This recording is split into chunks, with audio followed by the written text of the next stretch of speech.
Ladies and gentlemen, boys and girls of all ages, welcome to, sort of, a randomizer for Fire Emblem Radiant Dawn. I'll explain these rules a couple times as people hop in, but we'll go ahead and get started for all the people that are eventually going to be watching this on YouTube whenever I download to the archive page. The long and short of this is, the only thing that is truly randomized about this run is the units that I'll be using. So it will not be able to be seen for anybody on YouTube, but I will have it up on screen as you can see the part 1 units right there. And we'll only be doing part 1 for the stream. The way this will work is whenever I come across any new unit, and I have played the game plenty of times before, so I do know, like, you know, when and where. Got a list for all of them that will show up, don't have to worry about me missing one or anything like that. Whenever one shows up, if I determine that I'll use it, or to determine that I'll use it, I'll put in chat Coinflip. And it will either land on tails, or it will land on heads. I'll do it a couple times here to show that it can, in fact, land on heads. It's not wanting to do it now, but it can land on heads. The only problem is I cannot spam the command, so this may not be the best idea in the world. It only let me do it every 5 seconds. There we go, there's one for heads. So basically, the long and short version of it is because I picked tails, if it lands on tails, then that is a unit that I'm able to use. If it lands on heads, well, I can't use them for the entire game. The only exceptions to this rule are Micaiah, Alencia, and Ike, because they're all required at some point in the game.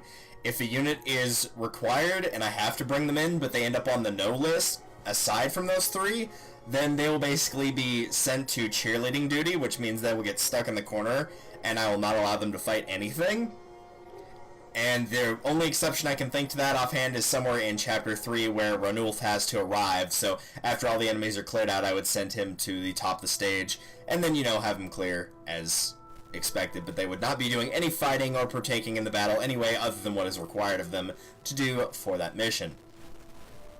So, with that being said, we are, again, just going to go through part 1 today. If you're here for story or anything like that, I would suggest you look elsewhere. We're going to be skipping the cutscenes predominantly solely because, well, to be quite frank, they eat up a lot of time. Speaking of eating up time, let's stop doing that and skip straight on to the game, shall we? Now, this is being played on the Wii U. I have unlocked hard mode and gotten pretty far in completing it on the Wii, but I have not done it here. So, this is where things get interesting, because normal's plenty difficult. And we're going to be trying to do it on normal. If I can't do it, then I can't do it. But I can safely say this game's plenty difficult on normal. Like, plenty difficult.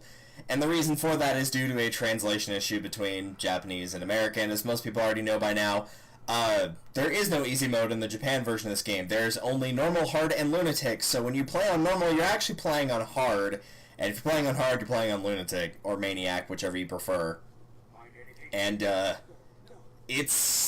it ain't easy. Hard is actually a little bit easier than normal in some senses, such that if you know what the weapon triangle is, of sword beats axe, axe beats lance, lance beats swords, the kind of rock, paper, scissors combo, that just gets straight up taken out in hard mode in this game. And so axes immediately become way better, and swords end up not being as good because, you know, everybody's got roughly the same accuracy unless their stats can't back it up.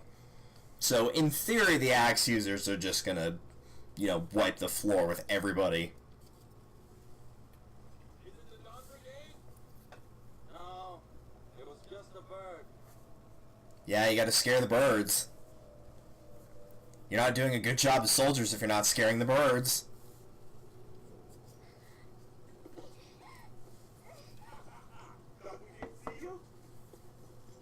That wasn't even one of the guys in that conversation, either. Look, silver hair. It's the fortune teller will be heroes. Without her, the dawn brigade is nothing. Oh, this general's going to love this. Listen up, class. If you don't want to get hurt, don't struggle.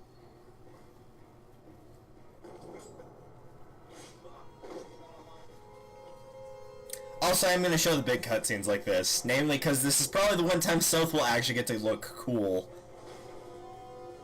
He's kind of your Chapter 1 pre-promote in that he will end up absolute trash by the end of the game, no matter how good he gets in stats. You can max everything out on him by the time you get to the end of the game, and he's still not going to be good. Part of that's due to the fact that knives aren't very good, but also he just doesn't...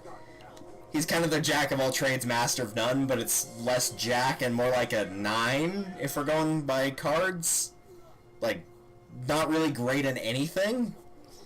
And the fact he's got a low attack stat on top of that just really doesn't help. So, yeah, he's not very good. If I get to use him, he will likely get used as a meat shield. I can almost guarantee that will happen. If I don't get Nolan or Soph at the start of this, though, it is not going to be pretty. Like, I can guarantee it will end up very bad. So, that being said, let's go ahead and get started. Edward the Myrmidon. Oh, thank goodness, the coin landed on Tails. So, Edward will in fact be usable. So, whenever I get a character that I either can or cannot use, I will update that, of course. As you will see on the screen now.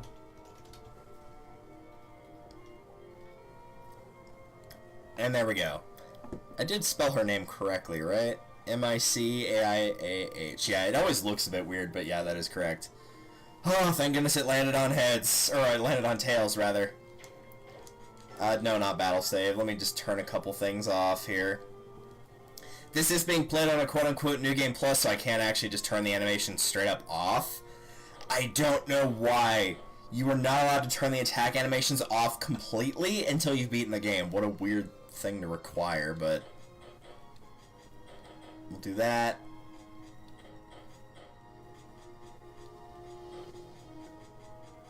And that should be good.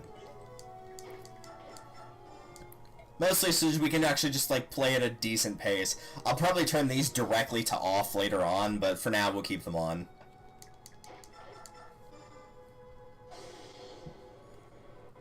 Man, he is out there looking to prove himself. Alright, Edward. Show me what you got, man.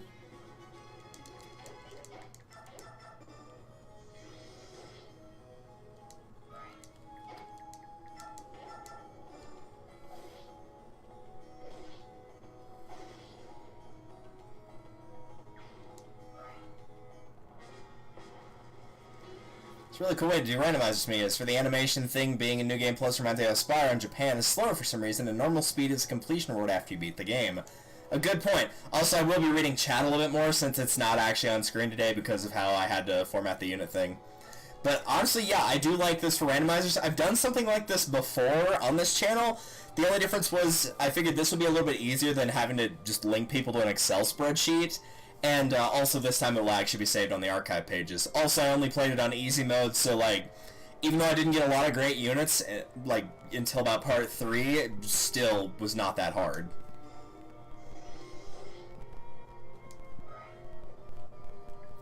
Can they get to me? Yeah, they totally can. Alright. I think we'll probably be fine. Edward's a big boy, he can take care of himself, mostly. The only problem is he really likes to block attacks with his face sometimes, and that's not a good thing when you're a Myrmidon and you're not supposed to do that. But he does it anyway, and it's kind of annoying, and I wish he wouldn't do it, because I like him. He's one of my favorite Myrmidons, but, you know, what are you gonna do? Alright, Leonardo, the archer that was supposed to be a mage, and they forgot to change his stats. Oops. Oh no, it landed on heads. I'm not going to get to use him. What a shame. I can still take his items though, so I am going to take that Draco shield and give it to, well, anybody else.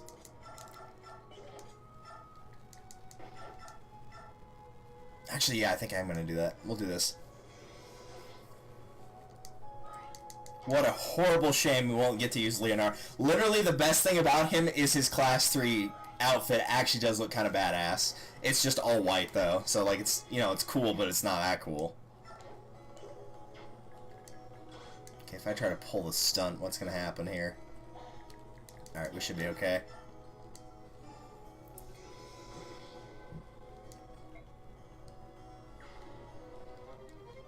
Nice.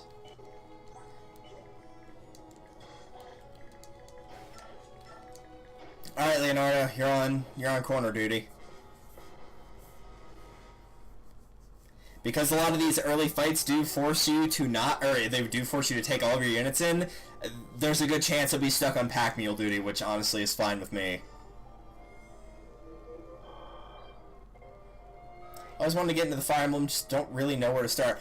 I would say Path of Radiance, but a copy of that used is going to run you about $130. That would be a great place to start, because that game's actually pretty easy on normal, and even on hard it's not too tough. Really, when it comes to Fire Emblem, there's kind of like 3 different schools, if you will, of Fire Emblem. There's like the old school, the mid school, and then the new school, and I'm kind of in the mid school. Old school players go up to about Sacred Stones-esque. They like it very classical. There's not stuff where like horseback units can pick up other units and carry them around and travel it. Like, that's not a thing. Like, a very old school mentality in that focus, which, you know, there's nothing wrong with that. I just like this more. Middle school mentalities more towards like Sacred Stones, Path of Radiance, Radiant Dawn, where you can do things like shove the units, where you can, like, you know, push them around. I can push her to this square right here because she's less weight than Edward is. And then you kind of have later school, which starts primarily with Awakening. I still like Awakening, but it kind of introduces stuff I don't like that you can just not keep on, and I'm fully aware of that. But it introduces things like Phoenix Mode, which kind of, like, it basically takes all the challenge out of it. And again, you could just not turn it on, obviously. But in this game, if you lose a character, if the character dies, like, they're gone. They're done. You're not getting them back. Like, that's it, one and done. But there's a mode called Casual Mode in some of the newer games, and I think it started with Awakening, where after the battle was over, you'd get that character back. And then they introduced Phoenix Mode, where the turn after they died, you got them back. And that does not sit right with me. That I get that you want to make it more friendly to an overall audience, but to me that does take a lot of fun out of the game. And I don't know, like, something gets lost there. I'm not quite sure what it is. And again, you don't have to do it. But things like that, you can keep reclassing your units. And one of the things that I do like about this game that I don't like typically in games is, like, there is luck involved. Good characters can get bad level ups, and there's just nothing you can do about it. You know, like, sometimes you just get shafted, and there's not anything you can do about it. But in that game, you can just keep reclassing over and over, and they'll lose some stats, sure, but they'll make them up in the 20 levels that they're about to gain, and eventually you just have max stats and everything. So, like, you kind of lose some of the challenge there. So, yeah, there's some stuff lost there. And that second one's, as far as I know, not something you can fix. But, yeah, little nitpicks like that. I like the, yeah, as long as it's a choice, I don't see much of the issue. A lot of things, too, with the later games is I feel like the characters aren't fleshed out as well anymore. Like, I remember playing, I want to say it was Birthright, because I couldn't get a copy of Conquest. Conquest and Birthright were kind of the same game, but Conquest was harder. It was kind of the hard mode of that game. But all the characters felt really one-dimensional, and it only got worse from what I saw with later games. With these games, it doesn't feel like hardly any of the characters are just like this character. And some of the characters, I'd even call them zero-dimensional. Like, there was just nothing to them at all. And, like, none of the characters' personalities ever stuck out.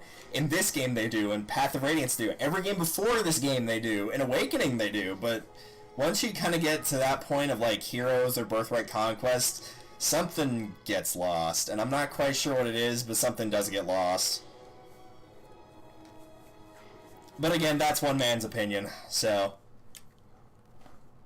if you'd like a good Fire Emblem game to start, I would try to recommend this one, but if you want to know the story behind a lot of this game, you have to at least watch somebody play Fire Emblem Path of Radiance. This starts with the Dane units, because the short version of this is in Path of Radiance, the game where Ike is from, if you played Smash. is basically you've got a bunch of different continents. You're in Dan right now, but Dan takes over Crimea, and Crimea is where Ike lives. He's basically forced to retreat. A lot of circumstances go on. He gets put as the general of the army to take down Dan, and eventually does. So this is what's happened to Dan after the war. They've lost, and now they don't have really any control over their own homeland anymore because a larger country, Benyon, basically took it over. But if you're looking for Ike in Part 1, he's not going to be here. He'll be mentioned, but he will not be in Part 1. This is strictly about the Dawn Brigade / Dayan units. And kind of their fight for independence. And that's one of the smaller issues I have, and that might just be more from how many Fire Emblem games I've played, is I don't like the Grail Mercenaries as much in this game because they are pre-promotes. They turn out good, but anybody that's played enough Fire Emblem knows that pre-promotes typically are something you want to stay away from, like the plague.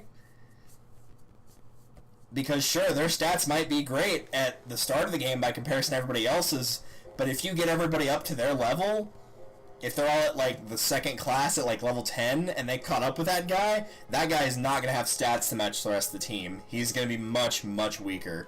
And so you've dumped a bunch of experience into him and basically wasted it. So I like building from the very ground up. I don't like starting halfway and having to keep going. It works a little better here, but again, that might be the pre-promote taste in my mouth.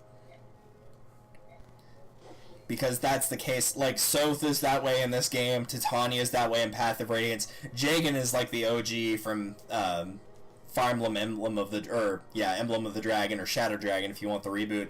Like, Jagan's the default unit, which is usually why he's called the Jagan unit, but yeah, the pre-promotes.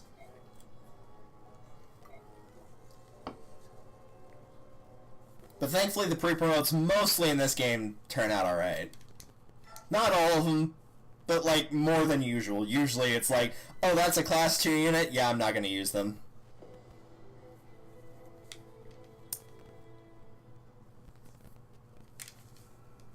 Alright, so that first chapter's not too bad, but again, it's the prologue and you're playing it on normal difficulty.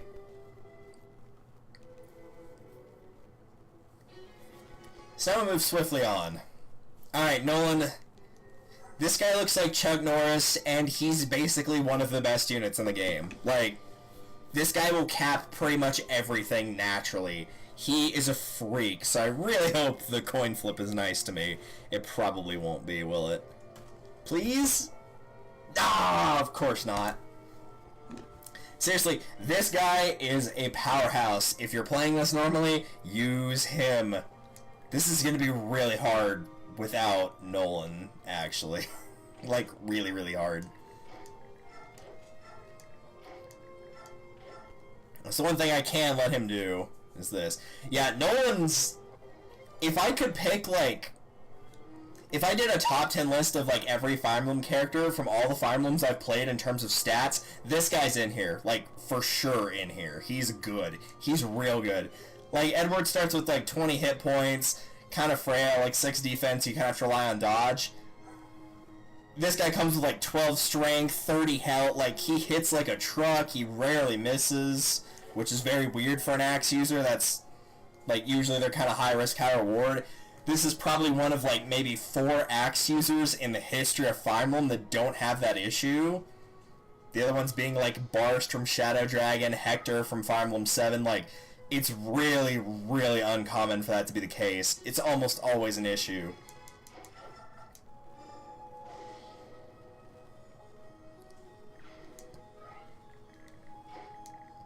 This is an example where I'm going to have to move the units I'm not using around because there are going to be reinforcements in this section later on in the level. So the issue here, the reason why I'm not moving forward, is Edward can get two-shotted pretty dang easily, actually. I'm getting lucky that he's actually doing a good job of dodging. And he's getting, thankfully, some speed to match that. But basically, I'm letting him do all the combat, and just letting Micaiah heal him with sacrifices needed, which is a skill exclusive to her where she basically gives up some of her own health in order to heal him. Because none of these guys have range.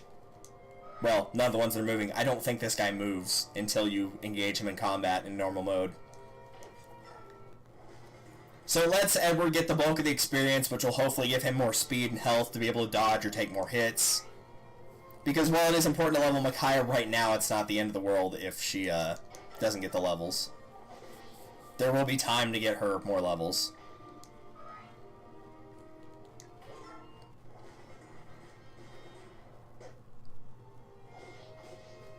And I know it seems like Edward's actually doing a pretty good job of dodging now, but keep in mind, he's got the weapon triangle advantage right now. The second he goes up against the guy with the javelin, like, forget it, it's not going to be good.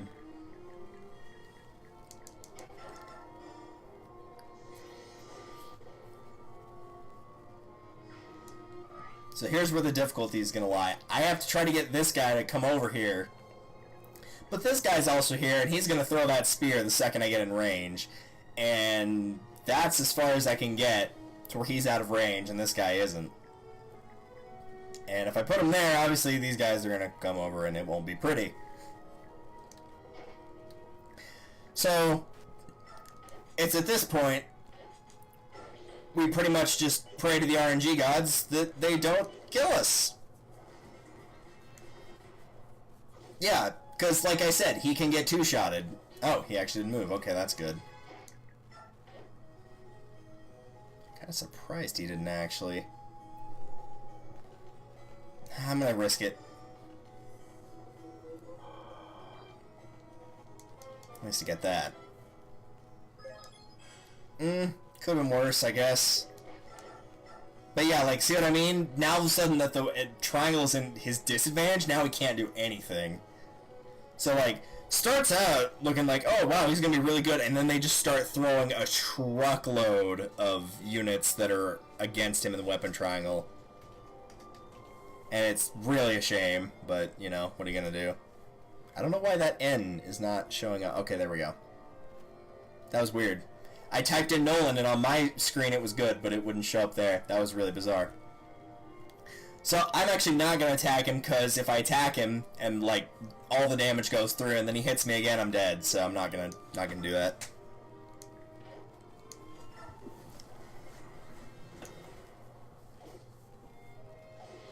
I'm still wondering if that guy's going to come over here.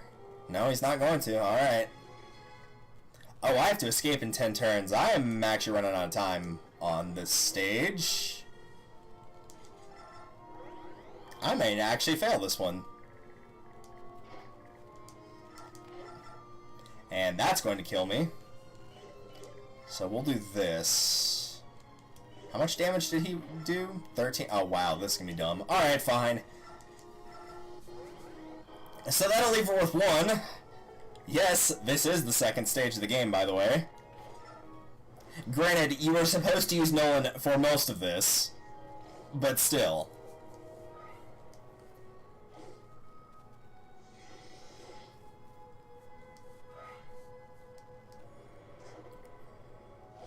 Thank you for dodging that, because that would have ended poorly otherwise.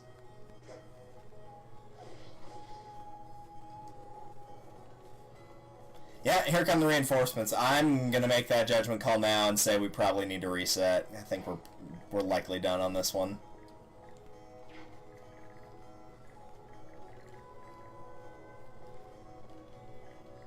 Yeah, I don't think we can get out of this.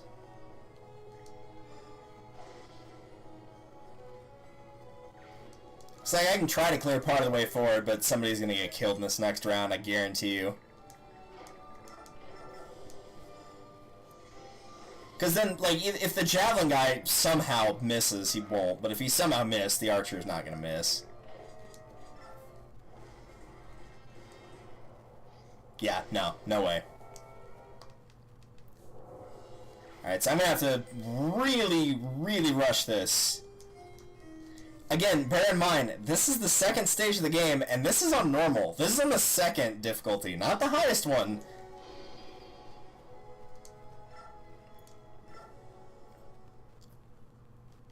Alright, so we're going to have to play pretty dang aggressive then, if I've only got 2 to work with.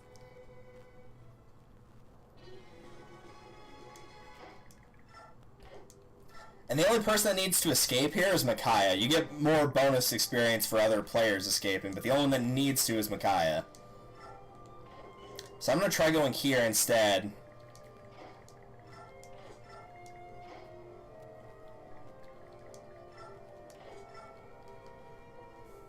And see if I can get more enemies to attack me in one round. And provided that I don't get put into too much trouble, might be able to get rid of them a little bit quicker.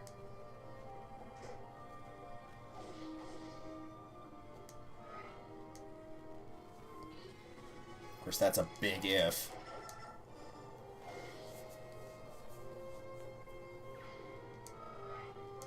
Yeah, you think it's bad here? I played it on hard. It was really rough. Honestly, like, parts 2 and 3 were a breeze on hard mode compared to part 1. Part 1 was really rough. And I remember some of the stages in later parts of the game, and I was like, oh man, if it's this bad now, how's it going to be later? Turns out it wasn't really that bad by comparison. It was actually a lot easier.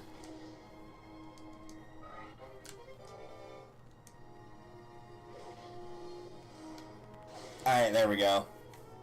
I really don't want to have to bank on Wrath, but that might end up being what has to happen, honestly. This is slightly horrifying to think about.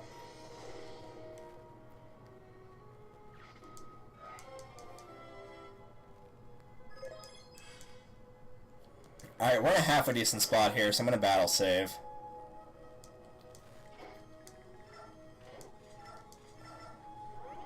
So let's try that. See how it goes.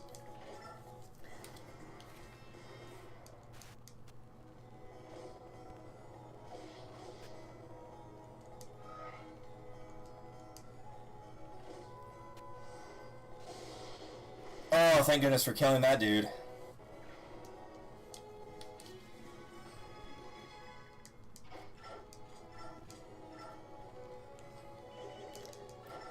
Nope, that ain't gonna fly.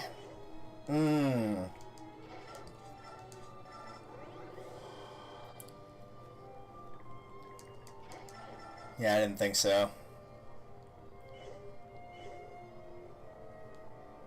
That might not be a bad idea. I wonder if he'd be dumb enough to do it. He might be dumb enough to do it. Let's try it. They might be dumb enough to split up their forces and not both go off the airboard here. Well, luckily he missed, so... And I can get him out next round. The archer, once I get close range, he's toast. So the one upside to having light magic from Micaiah is it will almost never miss.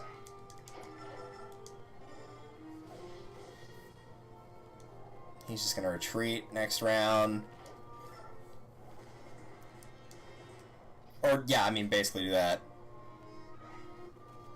Right? It's like, it's so bad. He is not a bad unit. I swear this guy can turn out really good. And once he promotes, he'll start dodging, like, way better.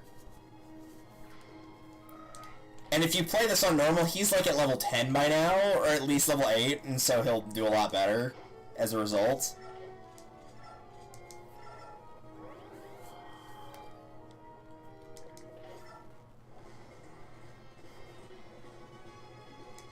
Oh, man, I am gonna be cutting this down to the wire in terms of how many turns I have left to get out of here. So this is turn 7, so I got 3 turns to escape. And to get these 2 guys out of here. And the guy on the right has range. I'm hoping that guy over there on the left doesn't move. Yeah, I don't really care about those dudes.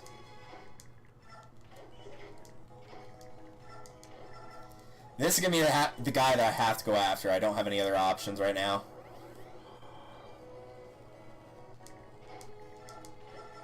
Ooh, that's a lot of damage. Let's not do that. I'm going to battle save before I do something really stupid, because a lot of the times enemies will change what they do when you play on certain difficulties, and normally this guy is the boss and he does not move, but he might move after he's attacked, so hopefully he won't, though. Like when playing the finale of... Yeah, there we go. Oh, he actually missed. Wow. He might go twice, though. No, he actually didn't. Wow. Okay. That was lucky.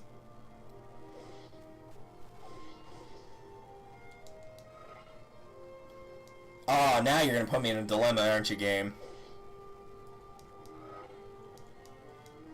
I'm not worried about him. He'll be fine. Oh, man. Can I actually pull this off?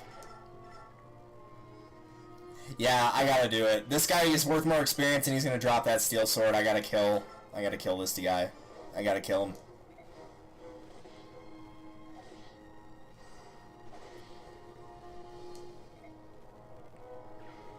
I want the steel sword, I want the experience, and at this point I want to get out of this level. Whew. The worst part is, that's not the hardest stage, part 1. Like, that one took me, like, maybe, like, 5 tries when I first played on normal. But there's a worse one. I guess technically 1 Survives is also worse. 1 Survives is awful, but we'll get to that later. Seriously, screw that stage. It's so bad.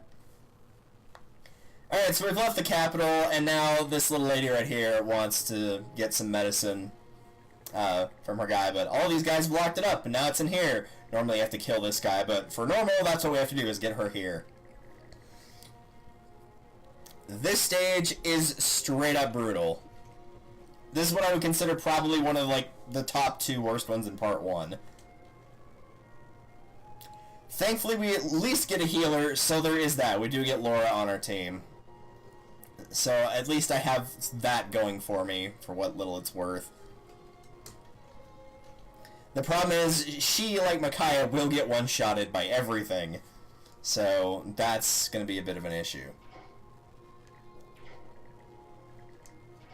Okay, if I sent you up here right now, how much damage would you do? 18, I'd leave him with 6.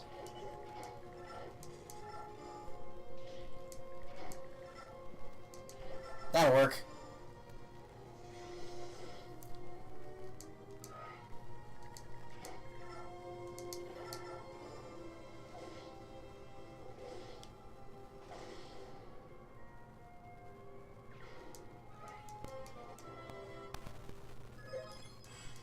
Yeah, was hoping for strength. Clearly that did not happen. The units I cannot use are going to get moved around a ton in this stage because there are a ton of reinforcements, and some of them appear, as you could probably guess, on the area you start from the stairs down there. So, this will likely not go well. You did it. You opened the door. Good job, thief. Proud of you.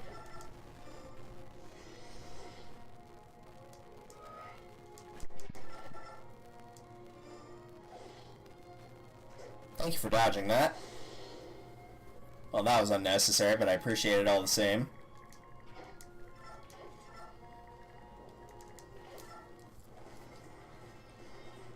Hi! That probably would have killed me had it connected.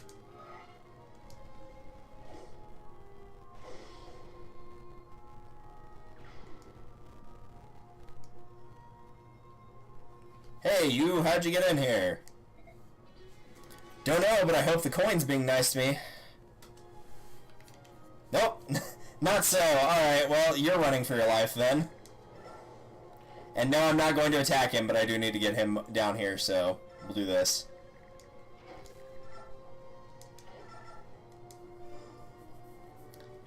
Ooh, maybe that wasn't a good idea. I think I might have just shot myself in the foot with that one.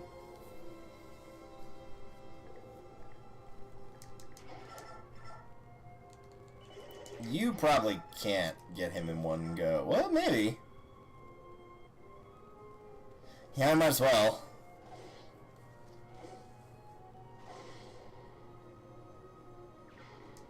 Not a clue. I mean, I'm assuming he's gonna go after Laura, but he might go for Micaiah. I don't know.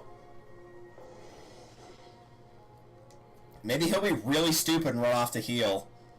The AI has done dumber. I'm just hoping those dudes don't jump down from where they are.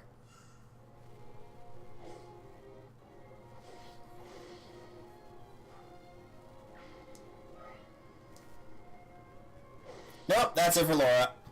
Which means that's the end of the stage. Game over. Because your character cannot arrive, victory condition can no longer be met, so game over. Yeah, when I said Laura gets one-shotted, I was not joking about that.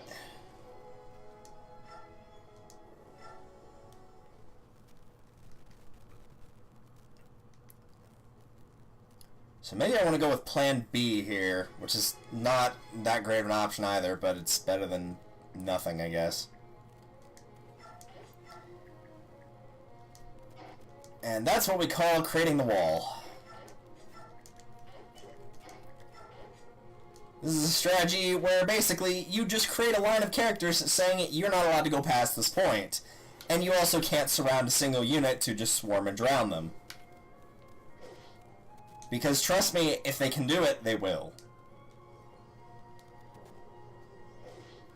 It does mean somebody's probably going to get beat up. And probably a few somebodies might get beat up. But it's a little bit easier way to make sure no one will actually die.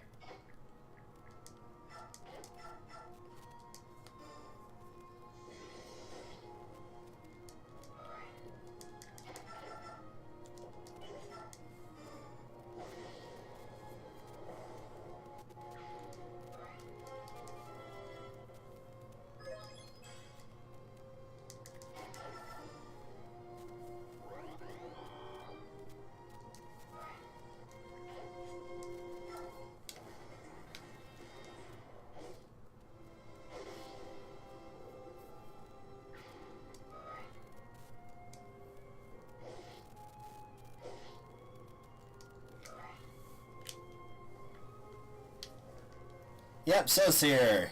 He's gonna cause some problems, because now he's going to send everybody that was just looking at him down here. Alright, let's get you out of the way.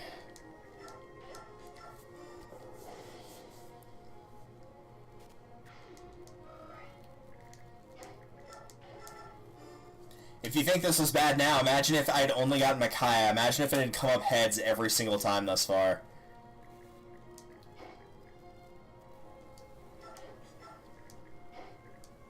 That, ladies and gentlemen, is why if it's your first time playing this game, play it on easy. Those reinforcements that I mentioned, though, will not show up on easy, but at least you'll get a better idea of the map and kind of what to expect. You'll get surprises, but you won't get as many surprises. Trust me, the surprises in this game are not pleasant.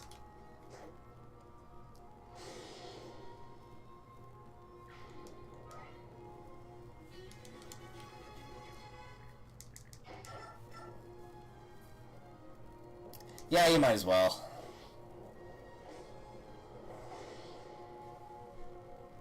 Problem is, I don't remember how bad the reinforcements are on this stage, so it's like, part of me is like, what happened if you just, like, hole up here until,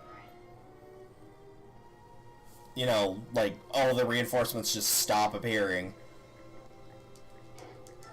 Oh, I didn't mean to do that. I was trying to attack that guy, but I probably can't through a wall. It's pick you out when you can and can't do that. Alright, let's get you down here with everybody else. Makai gets head, you can only move to objectives and can't attack. No thanks, I think this will be plenty difficult as it is right now.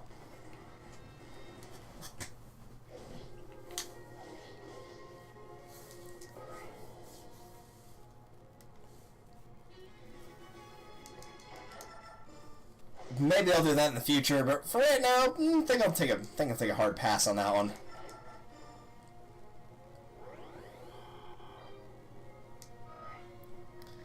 And I'm not moving until I can use him again.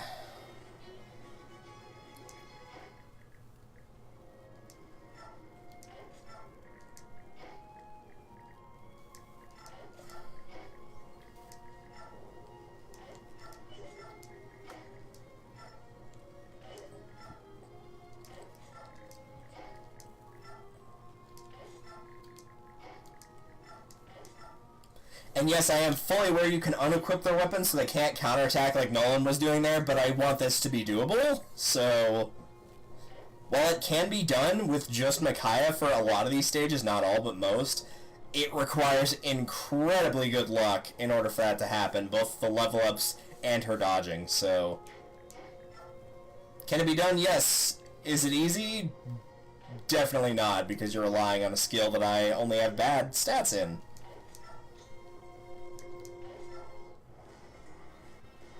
Yeah, here they come.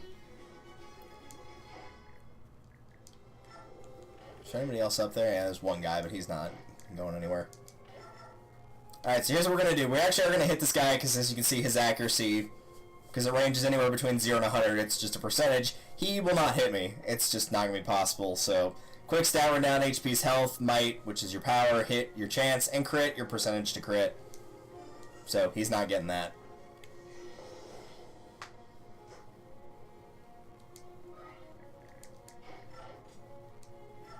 And we're just going to move these two right here, so they have to go around the long way.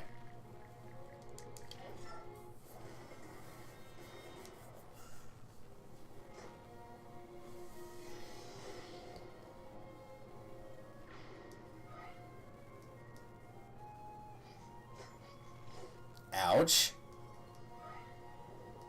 Yeah, they're not going to get Edward. Oh, wow, they actually did get Edward. Holy crap.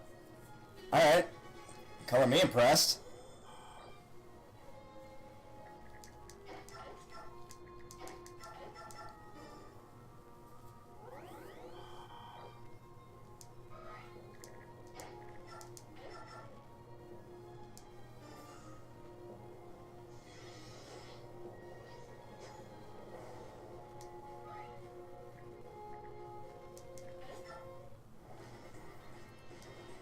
What are you doing?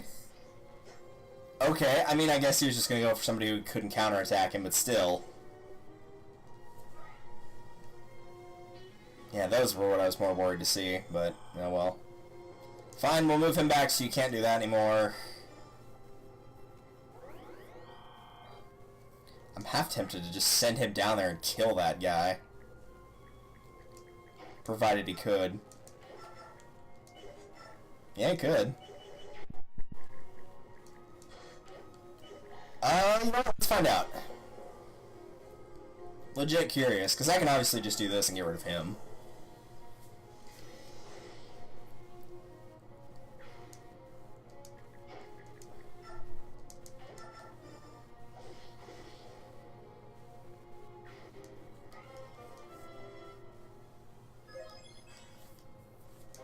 Normal mode also has a very bad habit of making archers actually, like, slightly scary. Normally in the Fire Emblem universe, up until, like, pretty recently in the series, the archers are, like, unless they're yours, they're pretty much no threat at all.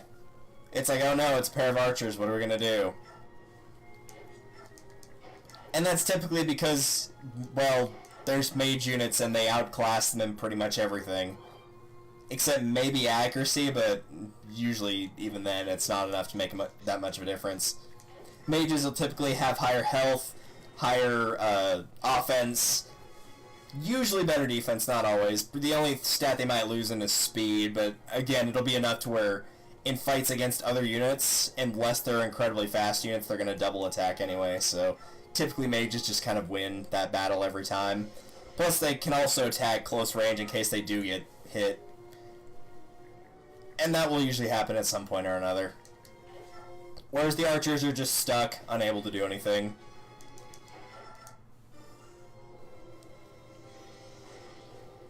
You play this on normal, you also come to find Micaiah is actually pretty good damage-wise once she starts getting decent levels, because her magic stat will go up very quickly. And because there's not a lot of resistance-based units towards the start of the game, this means as a result, she'll be able to do, like, pretty consistent damage, and she's also not worrying about the weapon triangle because her magic is not involved in it. There is a weapon triangle for magic, which is called the Trinity of Magic, but the light spell is not taken into account for that. It's only wind, thunder, and fire.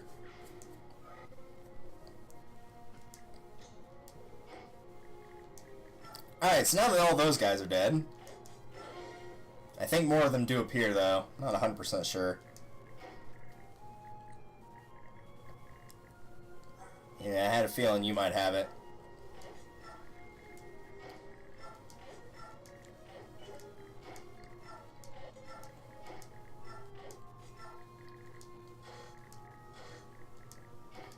Keep my eye on that archer.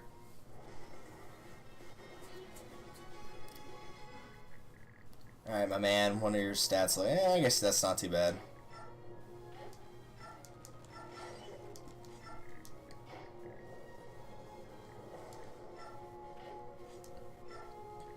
Alright, show me what you got, Mr. Myrmidon. Well, you made a very critical mistake. You should have stood here, because now... Yeah, that wasn't very intelligent, but... Oh well.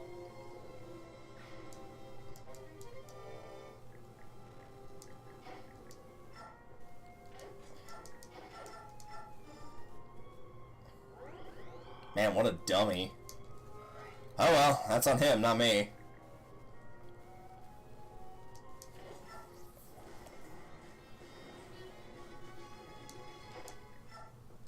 So at this point I want to go get those items, and I'm going to wait for her to get those and bring them back. Because they're two very important things. Fani, which is a light spell, and not only is it a light spell, it does super damage against armored units, i.e. that guy, and horseback units, so hang on to that. And then the other thing, which I also very much want, is the Wind Edge, which is a sword that Eivor can use that has range. And in Fire Emblem's past, ranged-based swords have almost always been crap, because typically they're based on a swordsman's magic skill, which, well, is not very good, for obvious reasons, because they're not ever using it. But since it actually stays with physical might in this game, it's not too bad of a weapon.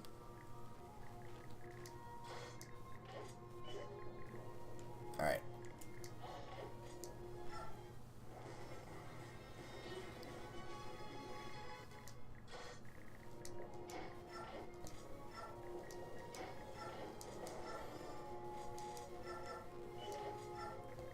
He is running out of that iron sword use really quickly. That's another thing I kind of don't like about the new Fire Emblem games. Weapons can't break. Which, you know, like, you think about it logically, it's like, if you use a weapon enough times, eventually, like, the sword will lose its edge, it'll dull. Eventually, it'll just break altogether. Newer Fire Emblem games, that doesn't happen. It just kind of is like, this is a weak but accurate weapon, or this is a strong but inaccurate weapon. And this is a weapon that, like, specializes in dealing with this type of enemy, but nothing ever breaks. And I kind of don't like that either.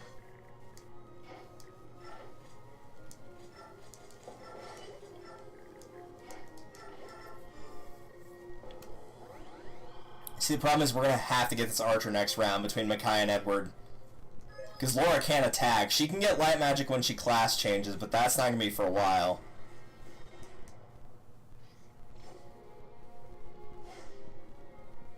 Until then, Edward's going to be doing the bulk of the heavy lifting here.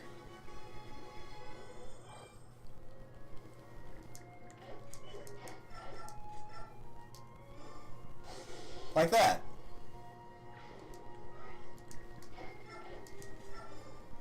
This also gets you in the habit of using Sacrifice for Micaiah, and then healing with Laura, because healing gets you experience, using Sacrifice also gets you experience, and it's not a lot, but if you do it like 30, if you sacrifice 30 times, that's 3 levels. Because normally when you defeat an enemy, you get less experience the higher level you are, which is why Soth gets like nothing for killing somebody. But Sacrifice always gives you 10 experience, always, which is nice. Also, hello, Killa. Speaking of Killa, I'm going to try not to get myself killed in this next round. Alright. Yeah, he drops the steel bow, but I really don't care. Since I'm not using Leonardo... Oh, right, I need to add Soth to that list as well. That's not the correct list. Let's try that again.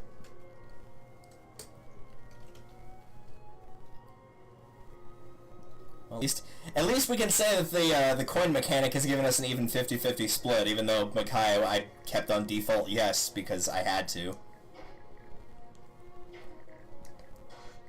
Alright, you don't have range.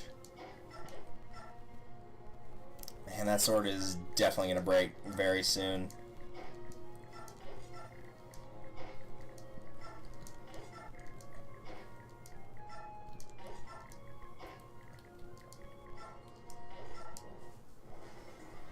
Depends on how the mechanics work. Let's see. Man, I fear, just default. Like, never use this thing in case I need it for that one moment that will never come. Yeah, I know that feeling all too well. Oh, did he not? Oh, he's a jackass. I see what he's doing. How's someone a VIP? Is that like being a mod? No, it basically means that they can view chat quickly, so if chat gets like slowed down by a bunch of comments coming in at once, they can view it at normal speed, things like that. You become a VIP by whoever is streaming. They choose who their VIP is, and for me, I just picked the top 3 people that donated bits, because that just seemed the most fair. But if you'd like to donate bits, you can. In fact, below this page, there's a couple of lists for special bit donations that will do something a little bit different than the typical Mario Galaxy Star Bits thing if you want to try something different. This guy is trying to bait me out, and then this guy's going to shoot me with an arrow, and then I'm going to get stabbed by this guy, and he's going to get me. And because I'm an idiot, I'm going to fall for that trap. Oh, come on, you're going to move. I know you're going to move.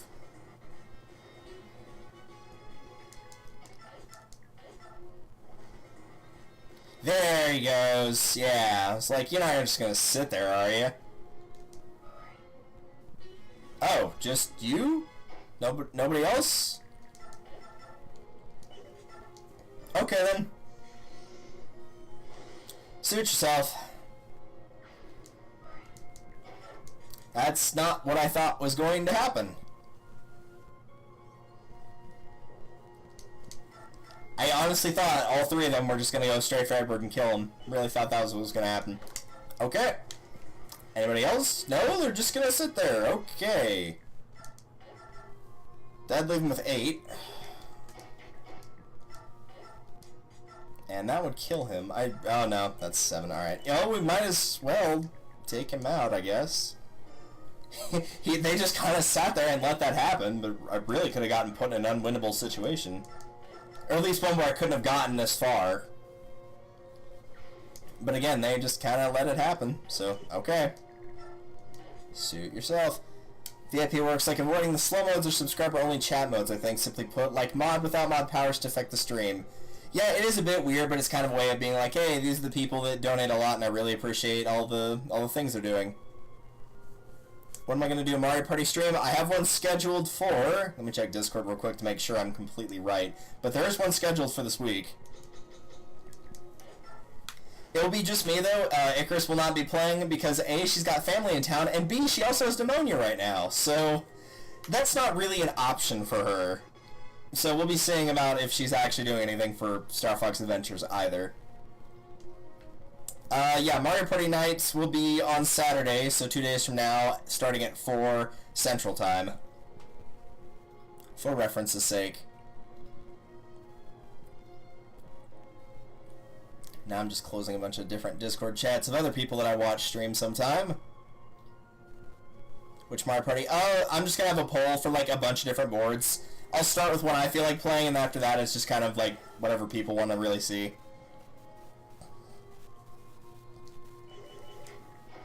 Can I actually knock him out? Yeah, I can knock him out. Okay. Who's the girl that you... no, she is not my girlfriend. In fact, she is married to somebody else, so no, she is not. Alright, Iron Sword's gone, but, you know, we'll find others. If nothing else, I'll steal Meg's when she shows up, because she's not too far away. Yeah, gotta do that one. Alright.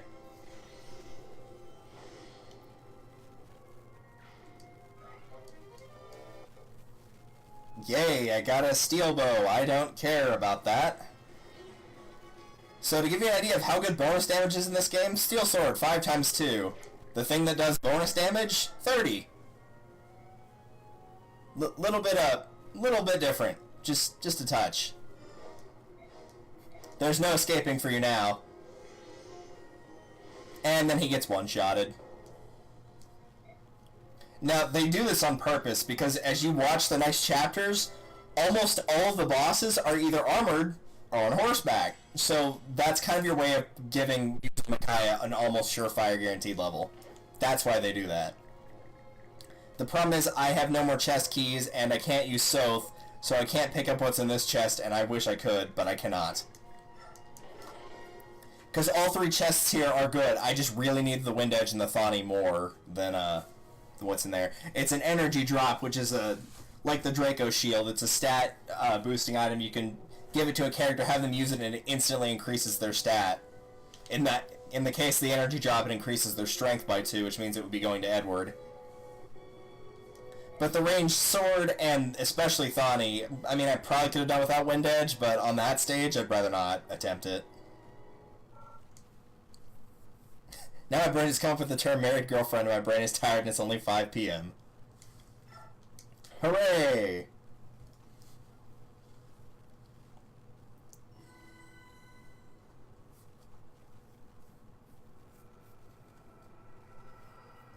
Chapter 3, A Faint Light. I don't know where that accent came from. So basically what happened is they were looking for Laura, who was just with you. She got captured and then used as bait, and so now Makai got captured. And they busted her out of prison.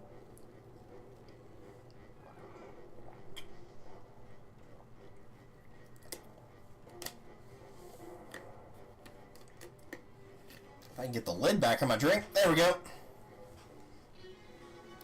Alright, it's a new unit. She was also stuck in the prison. Ileana, a Thunder Mage.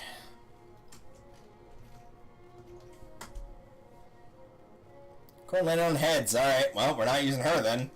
Which is kind of okay with me. I don't really care for her that much. The problem's going to be how to maneuver this, because this is another very difficult stage. The victory condition is escape, which is by getting past that. Normally the boss is here on easy, but now he's over here. So normally you would kind of like block off this area. You'd put like Soth here, Nolan here, like Edward here. You get the idea. Problem is Edward's not in like the best spot to really block anything off. So yeah, man, I'm trying to think about what I want to do here. I'm kind of thinking everybody should try going right first and just see how that goes. It probably won't go very well, but it's worth a try. Well, especially if that'll happen. And give me a little bit of breathing room here.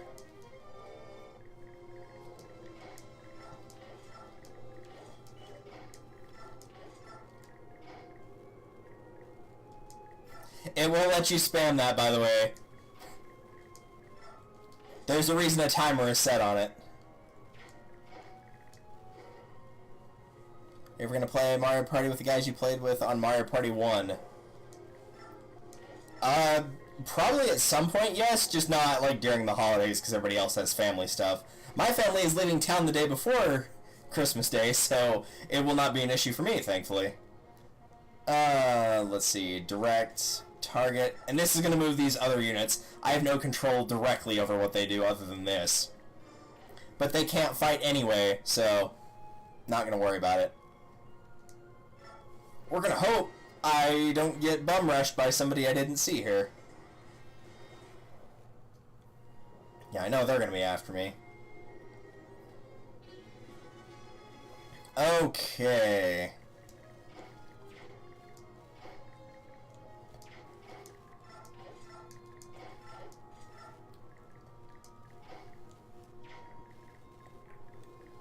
The upside here is nobody close by has any range, which is probably the only saving grace of what I'm trying to pull off here.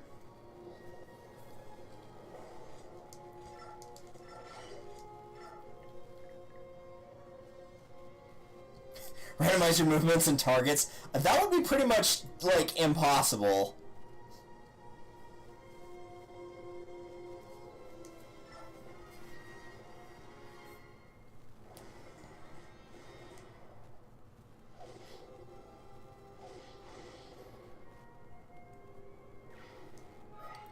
Though at that point, if it randomized your targets, wouldn't you basically just, like, wouldn't the game be playing itself? Oh, if he had gotten me, I would have died there. I mean, I could have dodged it, but I probably would not have.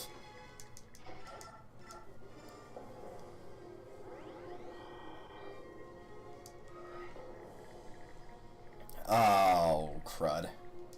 So what I want to do is kill this guy with Micaiah, but then these guys are going to come up here and kill me.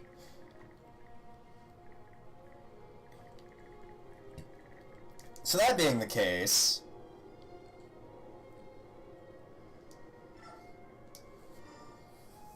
let's just beef Edward up and let him guard the proverbial gate we've created. Because that's about all I can do. Yeah, he would have most definitely killed me with 1 health.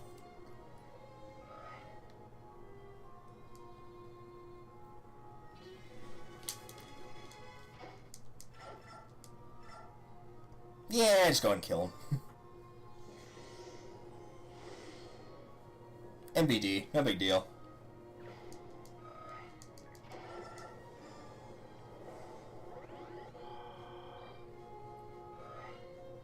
The armored pain train for your pain. Yeah, Winston Payne and his brother Gaspin.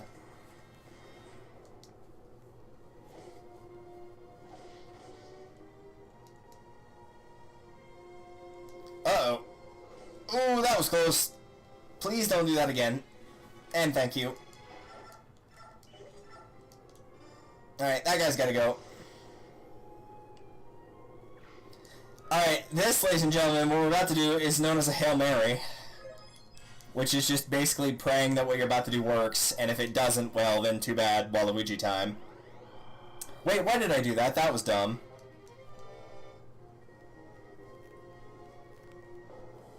Well, maybe this can still work. Maybe. That was not what I meant to do. I moved too fast, and now I'm gonna pay the price for it, likely.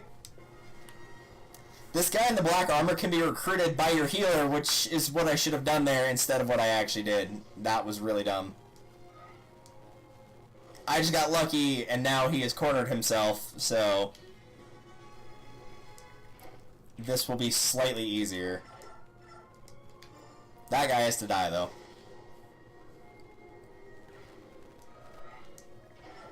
No. I know what you're doing, game, but no. Alright, and my dude.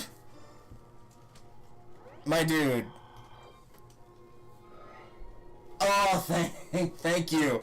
I could really use this guy's help because this guy's built like a truck. The only difference is he does not have very high speed like Nolan does, but he will almost always cap his defense. When it comes to early, like, Chapter 1 units, in terms of straight-up walls, you can't really do much with this guy. So I am very glad the game, or the core is going to allow me to play as him, because otherwise it would have ended very poorly. Because then I would have been stuck still with only Edward as my real attacker. So now I've got 2, and I feel a little bit better. Imagine if you didn't get Laura to then recruit this dude. That is one thing. If I need a unit in order to recruit a unit, I am still allowed to take that unit into the stage solely to recruit that unit. Ideally, unless I get really bad RNG, which can happen at least in the prequel, all units will be collected. And I'm going to try not to have any of them die, but the jury's still out on that one, let's be real. So here comes the tricky part, because on one end, you've got a bunch of units over here, and you've got a door with 2 archers, so that's the problem we're in.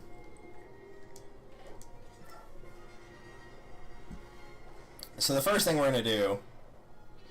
Oh! Hello, friends! I was going to say is heal everyone, but now that these guys are here, let's just get rid of them.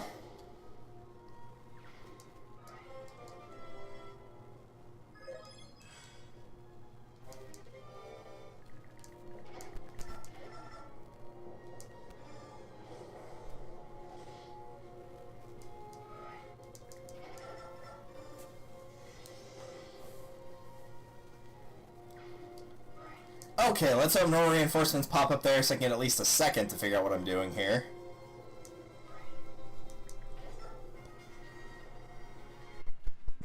Don't you dare summon any more boys. There we go.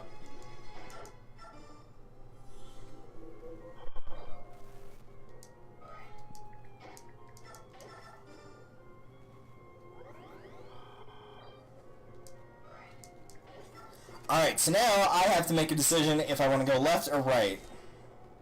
You're not convincing me to go that direction, game.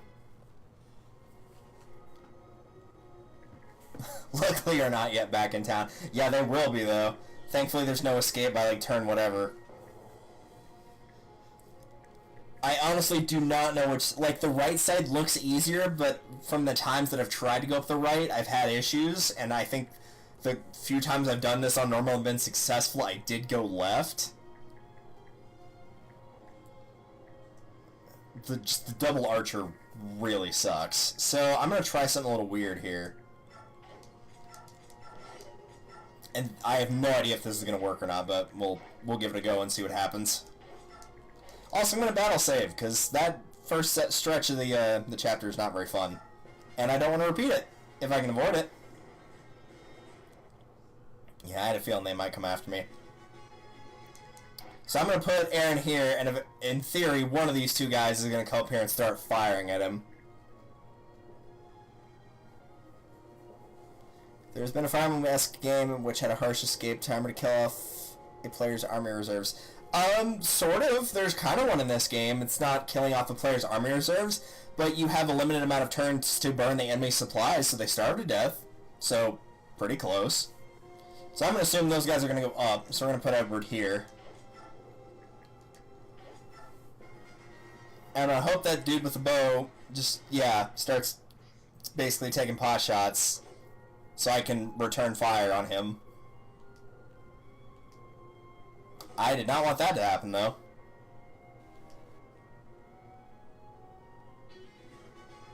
Okay, so now we're at a problem.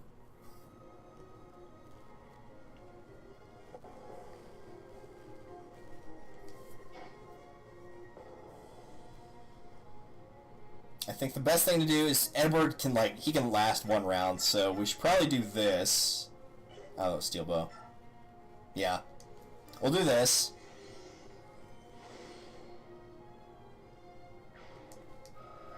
Also, if you're wondering why she's doing so much damage, defense 9, resistance 4. Like, there's not going to be any unit here, I don't think, that's going to have higher resistance than they are defense. Nope. Nobody. So that's another reason they're getting cut through so easily.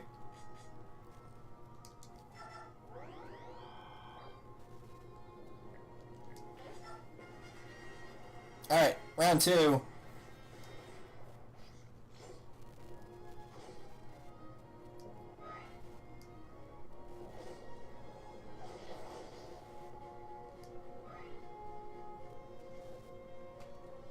Ah, crud. Alright, fine. I was going to finish that guy off, but I guess I'll move back one. I could fire the wind edge, but it's not going to have great accuracy, so I'm not going to do that.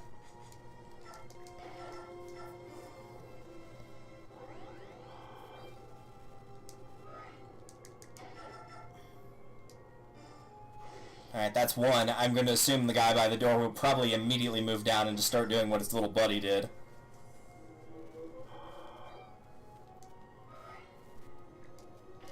I'm really lucky those guys that spawned up there did not have any range, because otherwise Micaiah or Laura would probably be biting the bullet this turn.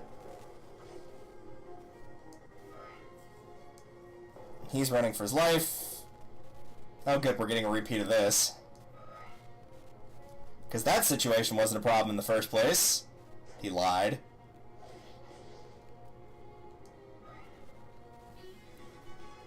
Alright, you've got to go.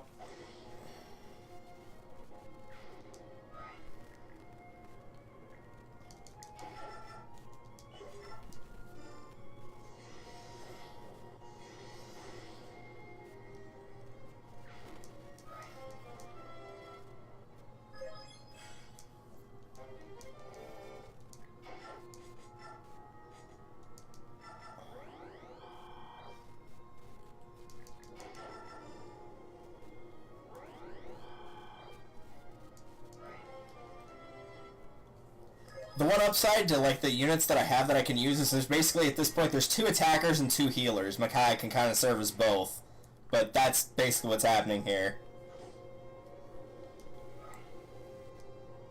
Are you just going to run off and heal? Alright, I see how it is. Lame. Just gonna go and hide or get a vulnerary from one of your butts and then come back to hit me again. That's how it's gonna be, alright.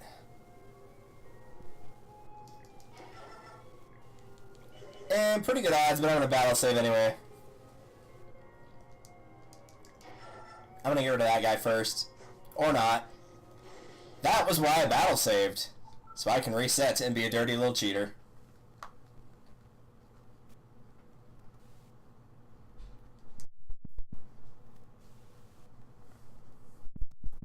If I will teach you anything, it's that 80% accuracy is not 80% accuracy. And that's not even like a salt comment. Somebody has actually like looked into the older Fire Emblem games, and the accuracy percentages are wrong for some reason. Where stuff like 60% accuracy has a better chance of hitting than 80.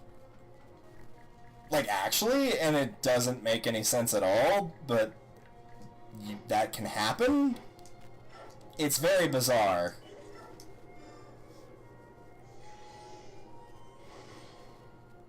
Accuracy, yeah, pretty much. Accuracy is a suggestion unless it's 100%. The first time I played this, I had a unit attack a healer, like one of these characters that cannot counterattack me. And he had a 96% accuracy and was going to hit twice in the same round, and he missed both shots. And this was in part 1. It was not this guy that I used, thankfully. But it was really stupid. Alright, I think we're good to just sit here. Yeah, that's true.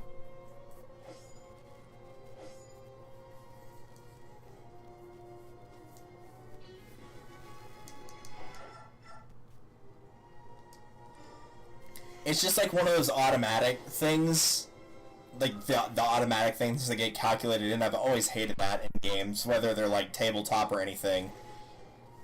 It's like the idea of like you have to roll this number to pass, and like 0 is an auto fail, but you have something that can like add +7, and so it's like, oh, it was a 0, but it's +7, so it meets the requirements, and it's like, no, 0 is just auto fail, even if you've got this. It's just those extra conditions that are added in that nobody tells you about until they affect you negatively is really dumb. Alright, that guy ran off to heal, so I think we might be okay to move. Part of me doesn't want to, though. Part of me wants for him to come back.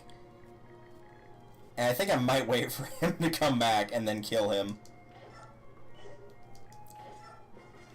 The other archer ran off as well, and I'm sure he'll be back. I'm hoping he'll come back with less than 10 health so I can actually get him. But who knows what he'll do.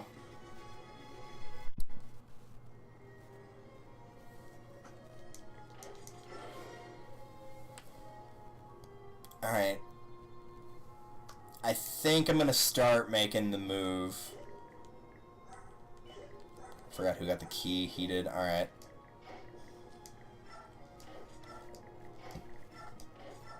You can break down the door with physical attacks, but you can also just open it with a key.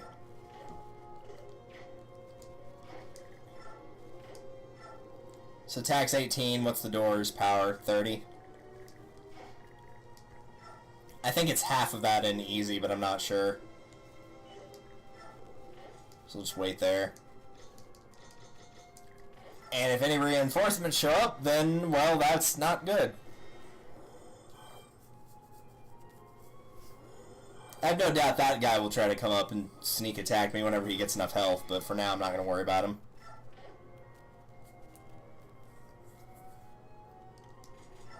Yeah, you might as well keep that on, I guess.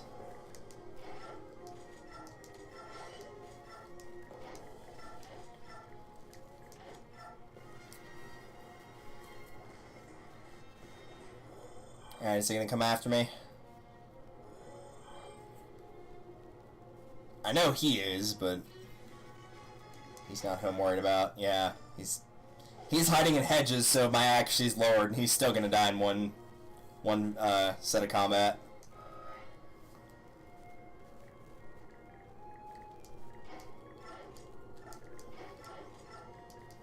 I wonder what the odds of getting tails in it. I mean, really, that's not too hard to calculate. You just take, you know, like half to the power of however many playable characters there are, and that's your answer. taking out the ones that I'm automatically keeping.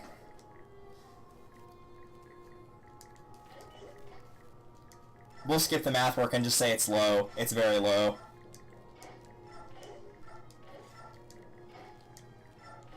No, I don't trust Micaiah to not get one-shotted. I know she's the high... I think she is... No, not quite the highest level, but she is decent, but... Negative 1%. Yeah, pretty much. I mean, even for getting 5 in a row, it's 1 in 32, and that's not great odds, so...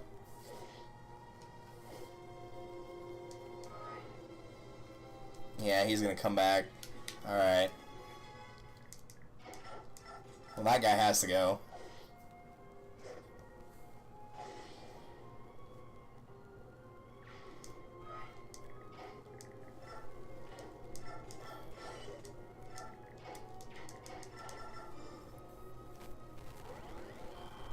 I don't like splitting up like this, but really, that's probably the best hope I got right now.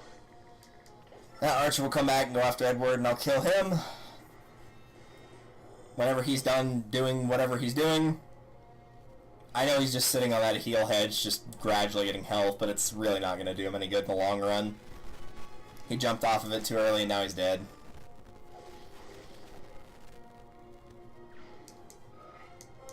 Dummy. Oh, that was a good level, at least. No, I'm gonna wait for you to come to me. There's another guy down here. Alright, he can't reach. No. That guy probably won't move since he's on the escape thing. Probably being the key word here. Oh, yeah, that's right. You have to steal that. I can live without that skill. That skill basically increases your weapon level more quickly. You've seen the weapon level up a couple times. It just basically means you're able to use more powerful weapons. So like Edward using the steel sword, like he started with an iron sword, and this one is steel sword. So it says sword C, that means you have to have at least a C rank in weapon in order to use it. So he's an A right now because he's been getting those like crazy. But some people might have lower. So like Leonardo right now couldn't use the steel bow that Micaiah has that she got. Because it's a C rank. Once he got it up to C rank, then he could use the steel bow. And if he'd been using him, he probably would have gotten that by now, but... That's the idea, is... Starts at E is the lowest, and then it goes all the way up to A, and then it goes to S, and then to double S. Double S is for the big boy toys, and they're really good.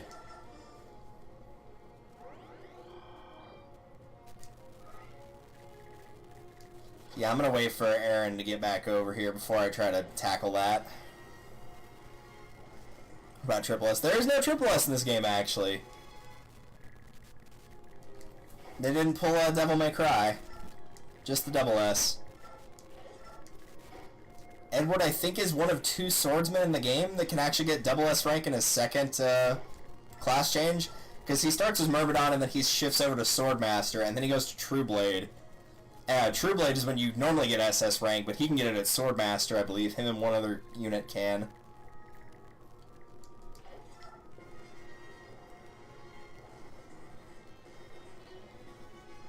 I know this is dumb, but I'm going to go and get the experience.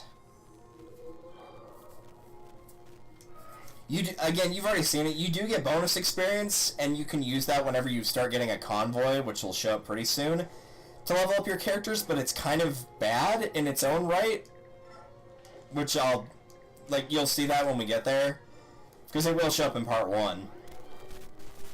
It's very good in Path of Radiance, but it has a fundamental flaw in Radiant Dawn, probably because they knew it was too powerful, and thus had to be contained somehow, which is understandable.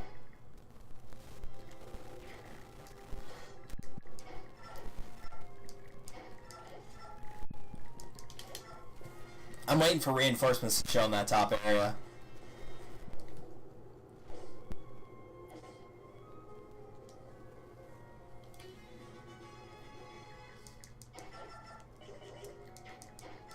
Nah, I had a feeling he'd do too much damage.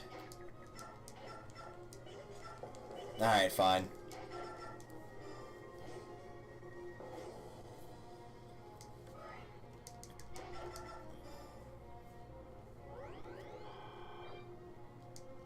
And honestly, right now, I'd rather have Edward take the experience.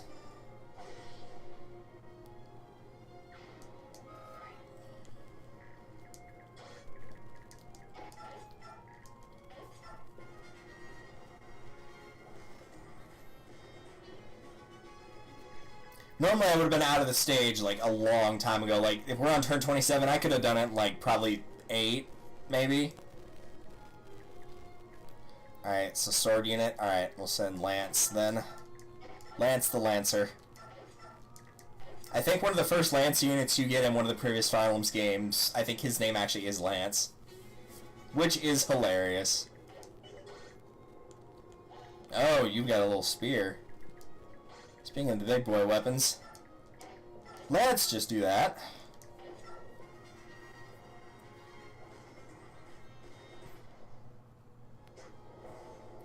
Nice try.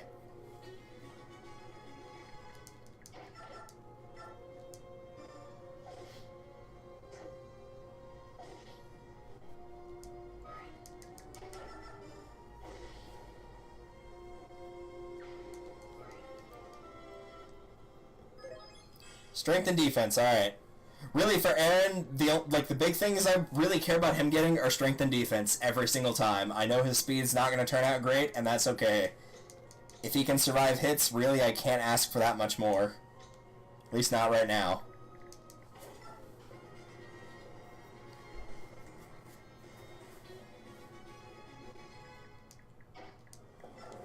Yeah, I don't know if I want to go that far. The boss is right there.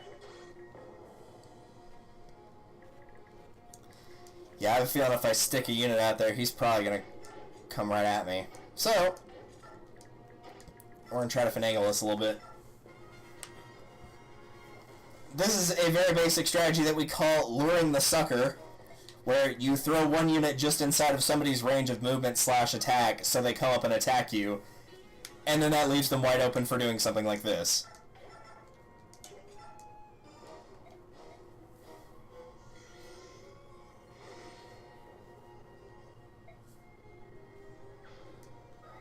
It works more often than you think it would.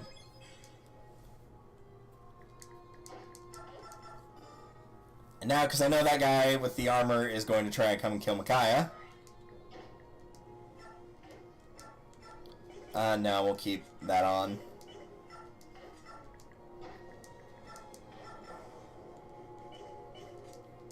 Now, basically just going to build another wall, so you can't get past that point.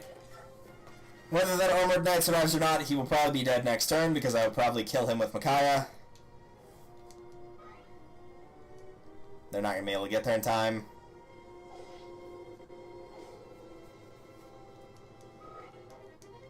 That's good. Yeah, now everybody's coming over there. Alright, alright. I see how it is. Maybe he'll think twice about going out. I like how he went up and everybody else is down here now. Just way to be situationally aware of what's going on, man.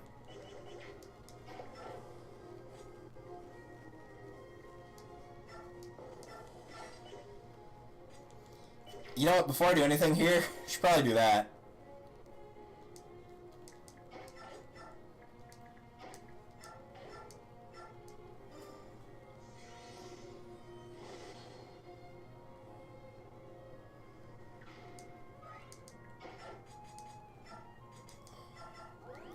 So this is pretty much just dependent on who they decide to pick on here. Thankfully, they don't have a lot of room. If they play right, they get 3 attacks on one unit, but they probably won't play it correctly. Not based on what they just did, anyway. I'd rather them send the knights in first, because I can kill those guys with no problem. That's going to be an issue, however.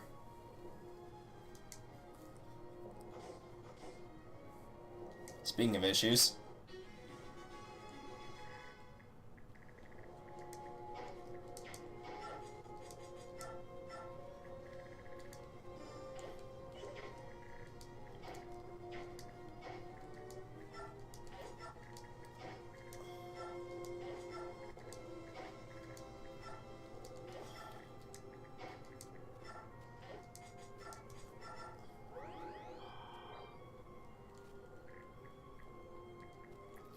Okay, so the issue is we've got two of these guys with the bows. They're going to be the problem here.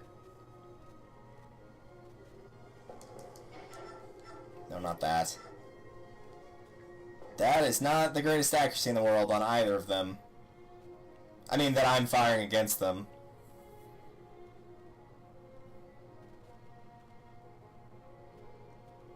I think what I'm going to do, I'm going to assume that they're going to be stupid here because there's a good chance they will. Typically, if they can pick between somebody that they can counter, or that will counter them, and the one that can't, they're going to go for the one that can't. Unless the person that can counter them will die in one hit. Because they know this because the AI cheats. So I'm going to switch to the wind edge but not use it. And instead do this. And if I'm right, this guy will still attack Edward, but this one's going to go for Aaron because he's still got the Iron Lance on. That guy can die. His service is no longer needed.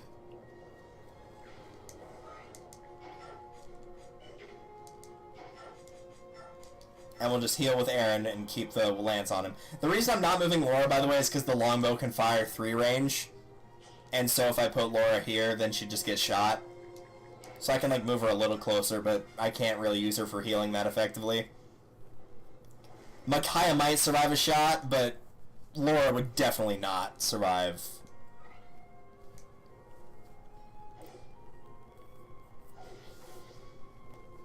Okay, now I get why they're putting the knight units out. They're trying to stall, basically. Thank you for the critical. Wrath increases the critical rate, in case you couldn't tell. But it only activates when you're at low health.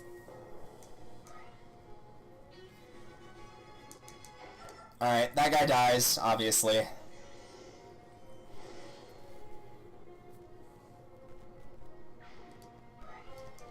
I mean, at this point, you knew that was coming. We're gonna move in and start attacking this guy.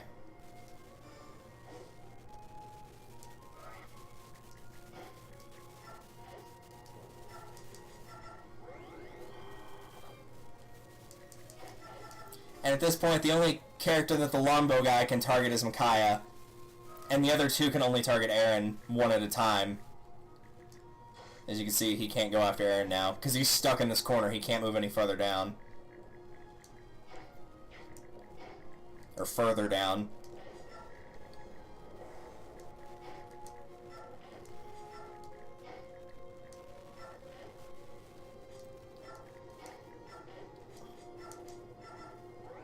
I kind of hope he goes and kills Leonardo. That'd actually be pretty funny. He probably won't, though. More importantly...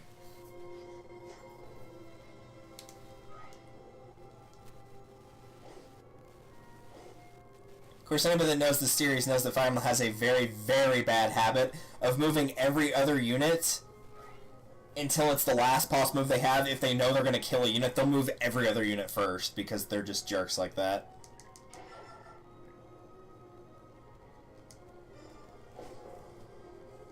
Alright, so we'll stab him.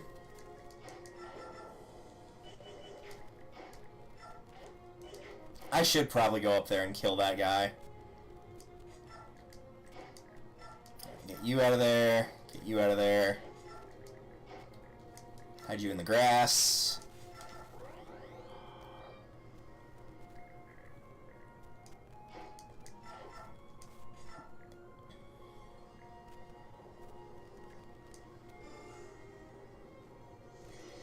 Something tells me if I don't kill that guy now, he's going to sneak up on me. I'll just forget he's there, and he'll end up shooting somebody that I didn't realize he could reach.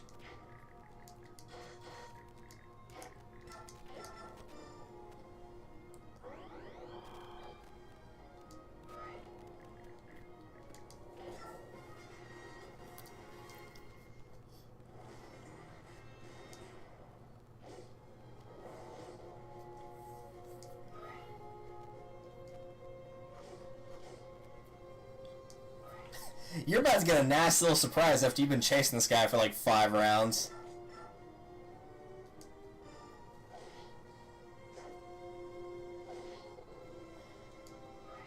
Normally by now, Nolan would have obliterated that guy if I had been using him normally.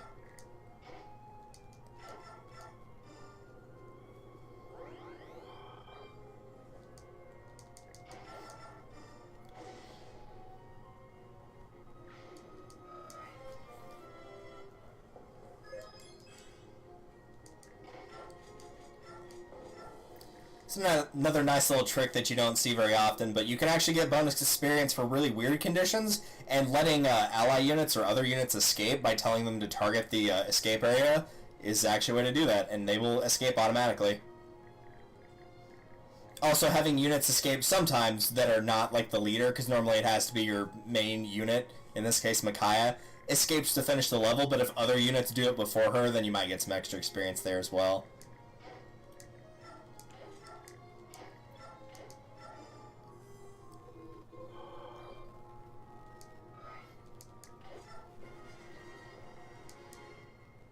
Alright, where's our little homeboy up there gonna go? Is he gonna attack or is he gonna run? He's gonna run. We got a runner! Don't worry, we got him. We got the runner.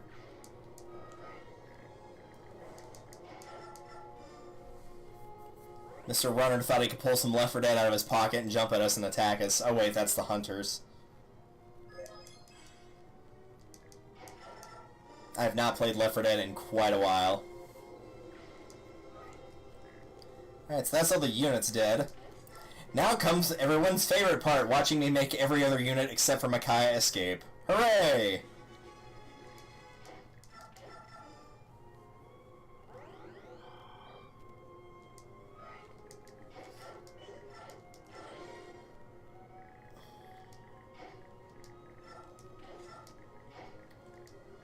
Again, since this is my units, I have no idea if this will do anything. I know in Path of Radiance there's a mission where you have to escape an area, and it does do something there.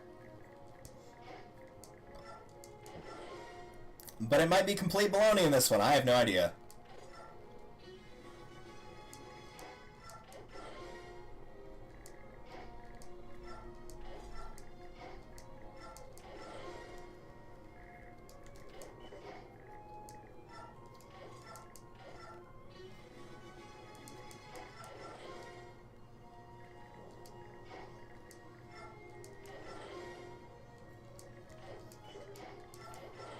Alright, there we go.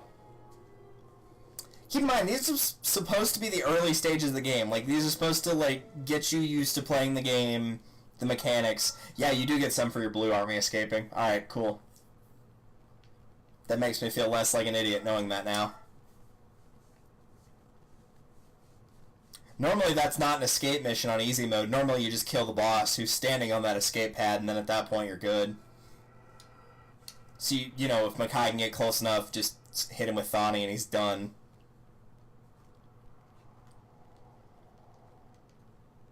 Do we get the convoy? Oh, thank goodness we get the convoy.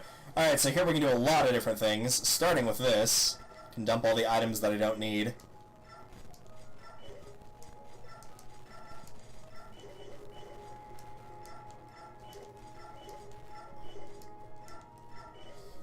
I did not put Leon on that list, by the way. I just realized I should probably do that.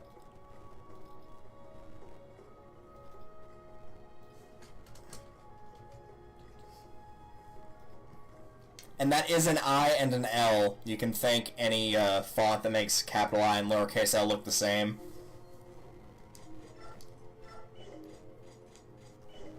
So this is where you can like move around your items. Yeah.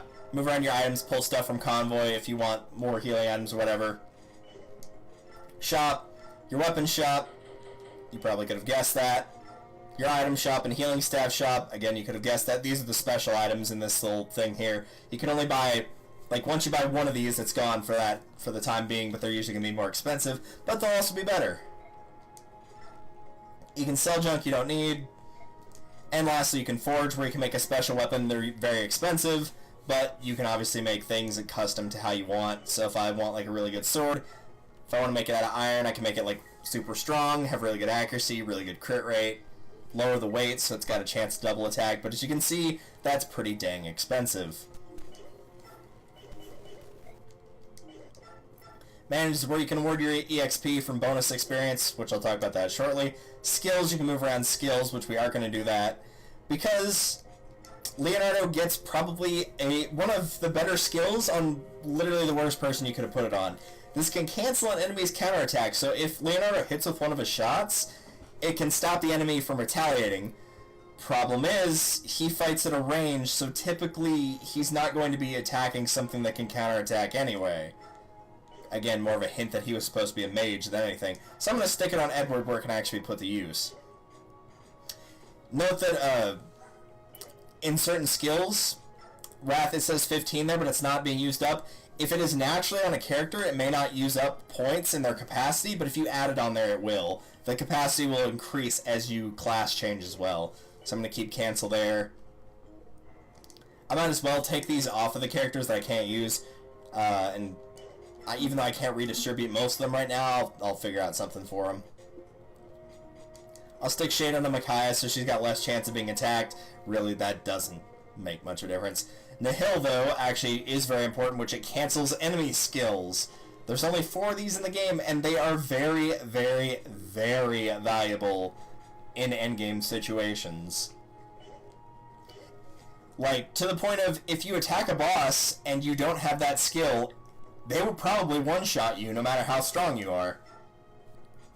Supports where you can use, if your units have been fighting side by side in battle a lot, you can use a support bonus, and that will increase certain stats slightly when they're fighting towards each other. That goes up to A rank. Some characters canonically get married when they get to A rank, but Edward and Laura are not one of those pairings. That's more just for the extra bonuses here and there. Info just has some extra doodads.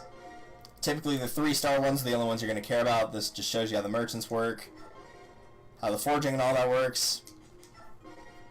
This last one is slightly important. Maybe. We'll find out. But you get a new character. Her name is Meg. She's pretty much useless. Whenever I first played the game and played it on easy, this was the only character that I lost in the entire game because she's an armor unit, and I thought, oh, she's going to have pretty good defense. She was promptly one-shotted on easy mode in the first battle she took part in. She had the weapon triangle advantage, she had more health, she had more defense, she still got killed in one hit. Guy didn't get a critical, she's just that bad. This is basically an armor unit that specializes in all things of speed, which is not typical for something in big, bulky armor. I'm actually going to check her growth rates. If you know anything about Fire Emblem, growth rates are basically your chance to get a point when you level up.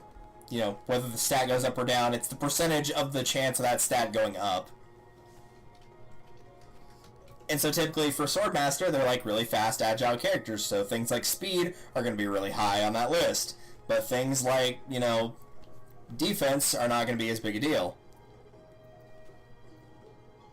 Yeah, so her growth rates, the top 3 are HP, speed, and luck, and the next highest one is resistance. Her lowest stat is magic, and then the second lowest is a tie between strength and defense, which is typically what armored units are supposed to do. So, very, very, very, very strange armored unit. Like, not normal at all. But, since we must know... Oh, we're not using Meg. Oh well, I think I'll live. I've used every character in this game at least twice before, but, like, she's really weirdy. Like, you have to remember she doesn't play like a typical sword, or a typical armor unit. Good news is, she has more swords, and I can give those to Edward.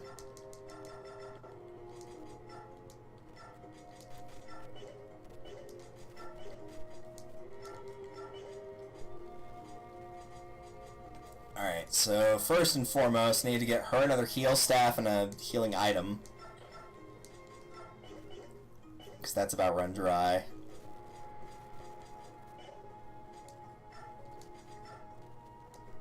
Might as well sell that for the time being. Not going to be needing those. Not going to be needing those. Nope.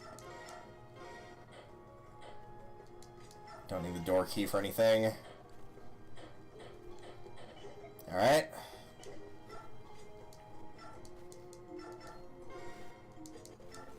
I think that was the only big thing we needed. Another javelin would be nice, and I think they sell, yeah, they sell one.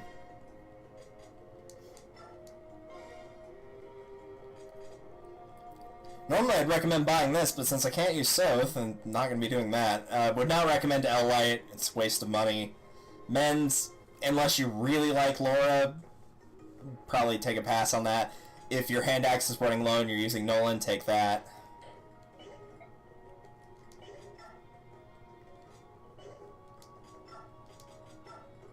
Oh, do I want to wait around? I don't know if I want to wait, that's the problem.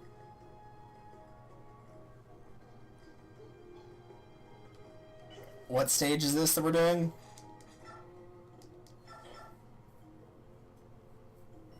A distant voice?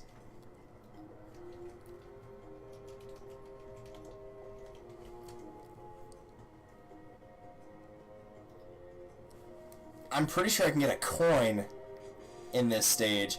When you forge items, if you have a coin, you can use it and it will, like, depending on what card you pick, it's not random. You can reset as many times as you like, it'll give you the same thing. But it can increase the stat for free. And the coin, that's really the only purpose to have for the coin. The only other thing you can do is sell it for 1 gold, and it's better off being used here. So I could wait and hope for a better thing there. And part of me is leaning towards doing that. So I think I'm gonna wait until I've got that coin. I hope I don't regret that. Maybe I shouldn't wait. Actually, you know what? Yeah, I'm not gonna wait. I'm gonna do it now. And I think primarily it needs to go on to Aaron. I don't really care about his crit rate that much. I just want the power for it, that's all. Why did I give that to Laura? That was dumb.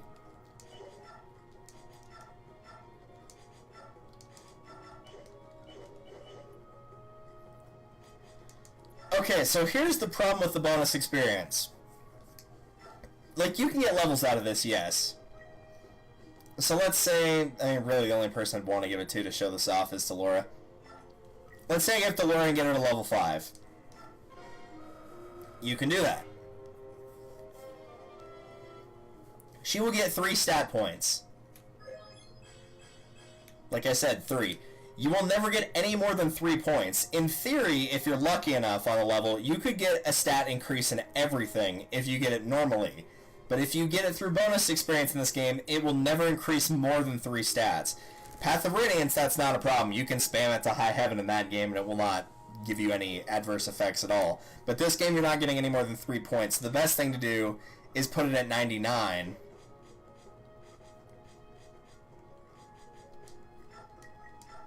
And then you'll just get, like, you know, if you get shot at and you dodge it or you take the hit or anything like that, then you'll just level up next round.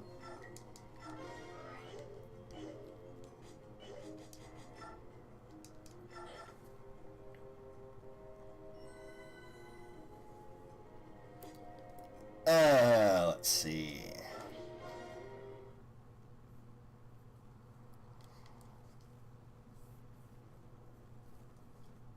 At this point, you can also choose your units, so if you've got a bunch that you can't use, like this, you can just take them out of the equation. If they've got this green text, you can't, so Soth is still stuck with us. But the other ones I can get rid of. So Leonardo, Nolan, Ileana, and Meg, I can take out of the equation.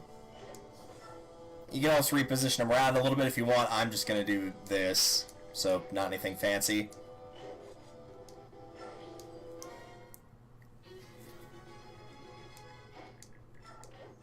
There's the coin I was looking for. There's treasure that's hidden around in these piles of gold. If you land on a pile where you know something is with a thief, I think you're guaranteed to get it. If not, it's based on your luck stat divided by, I think, like, 2? And then that's like your percentage chance. So if your luck stat is 20, so cut it in half, so 10, so 10% chance to find it. So use the thief. Something weird like that.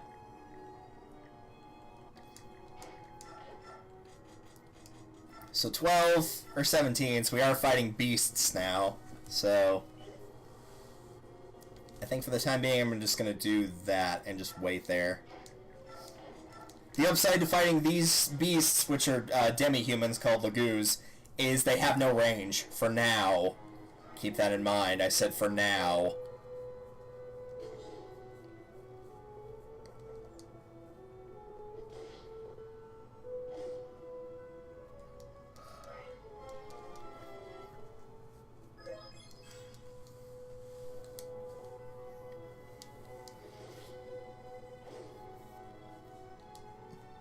Yeah, now I'm starting to be really glad that I decided to forge that weapon.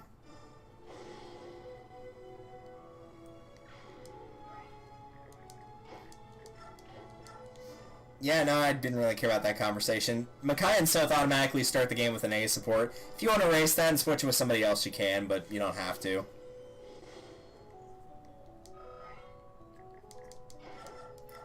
We are playing a timed game with that wall up there, though. Once that gets broken down, Edward's going to get hit, and he's going to get hit pretty hard, too. And he got healed because he's next to one of those little heal jars over there, which is why that guy ran away.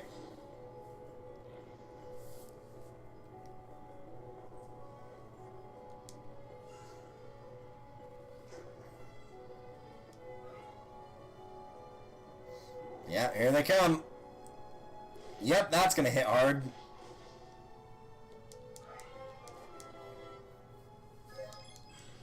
Of course, I knew it was.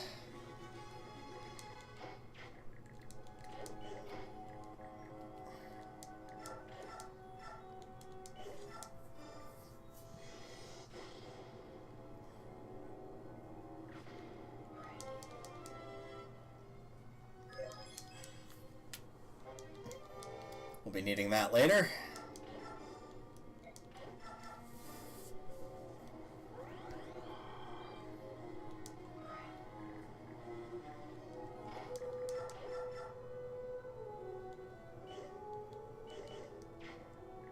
Nah, better not risk that.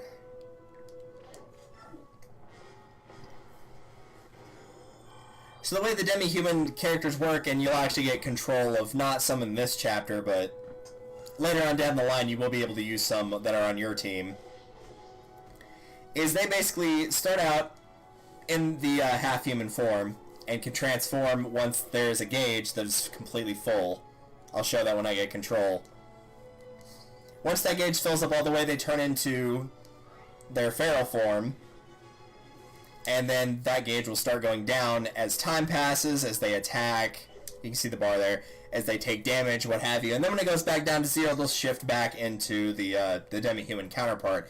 So when they're like this, they're very easy to kill, but when they're in this form, they're much harder to get rid of.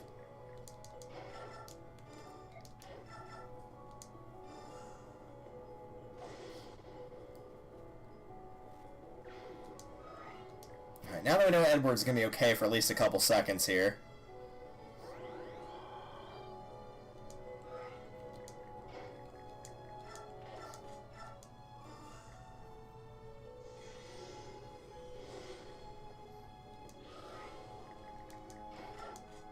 I should have given Aaron an herb, but I didn't. In case he gets hit twice, and he could very well. If this guy or this guy decides they want to swing around and go here, they could kill him.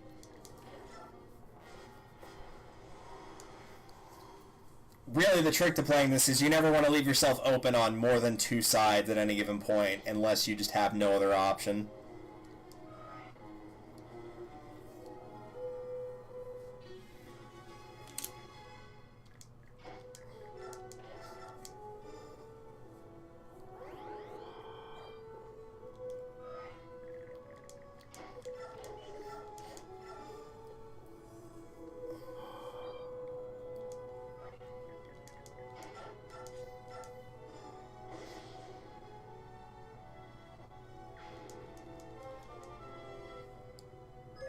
Yep, keep cranking out that defense, man. That's all I ask of you. Just keep going for defense. It will eventually cap out at 20 in his case until he class changes.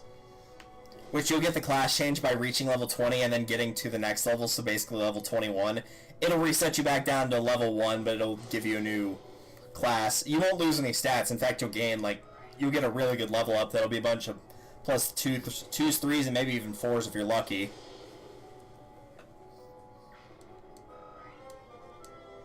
But that will allow you also to be able to get to new heights on your stats. Like Edward right now, I think just topped out his speed for the time being. I don't think he can go past 20 until he class changes.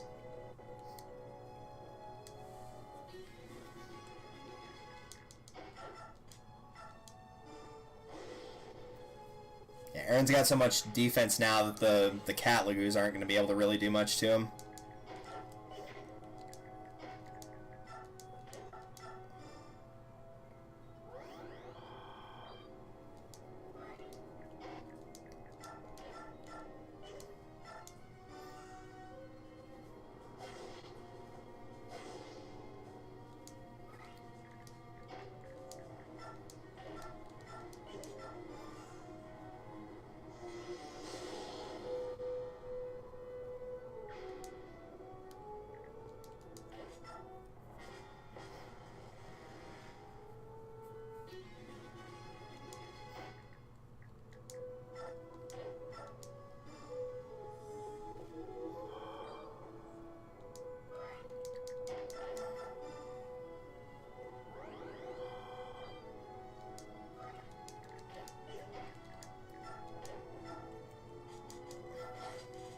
See, I want to move Aaron out and start attacking, with the problem is if I need his help and he's not nearby, then there's not going to be much I can do.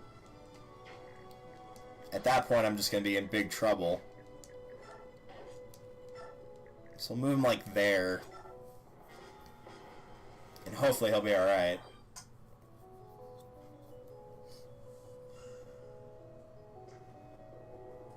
The trick here is as long as I can keep Edward in like a decent position, then we'll be alright.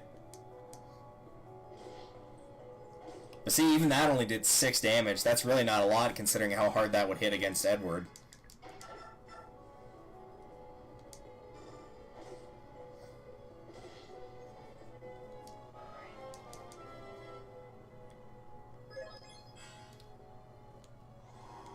Alright, he switched out to demi-human form there.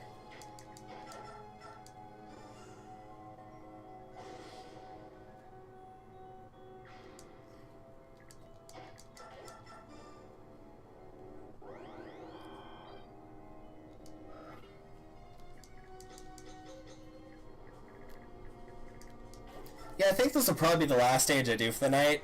I thought I was going to go through all of part 1, but I'm kind of starting to lose my voice here, and I think 2 hours is a pretty good, like, recording, or not recording, but like a stream time for this. I think 2 hours is a pretty good cap.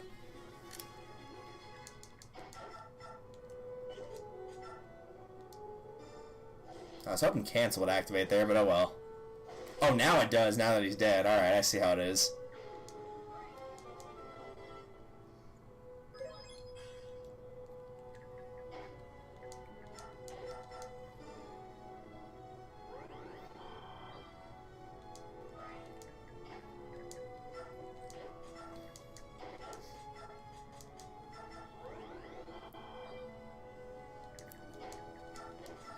If you are curious about the little promo thing that I want to show off, though, then feel free to stick around. It doesn't have anything to do with Fire Emblem, but if there's anybody that is not involved in it that is still here at the end of it, then I'll show it off. If not, then I won't worry about it. I'll save it for another day.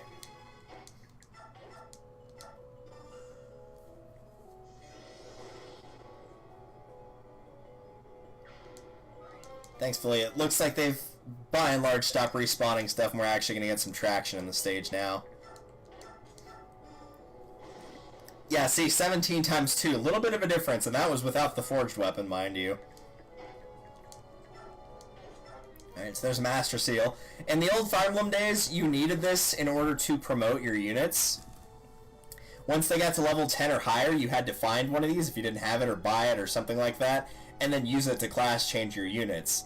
And there was only a finite amount, well, yeah, there was only a finite amount of them, but only certain types would work on certain types of units.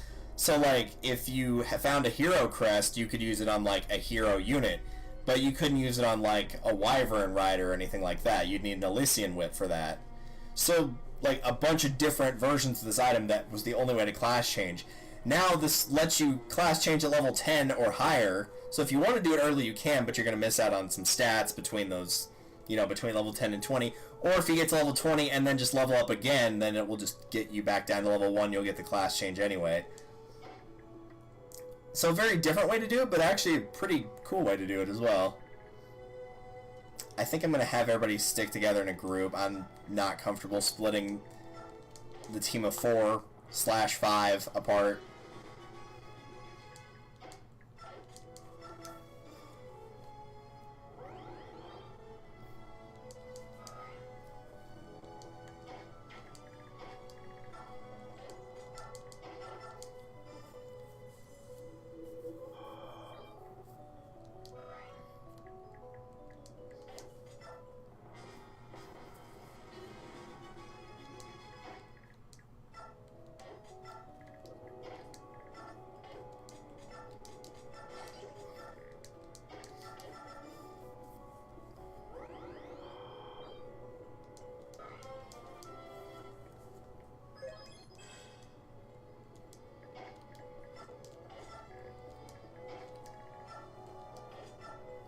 Alright, enemy, what you gonna do? Yeah, I had a feeling that's what you're gonna do. Alrighty.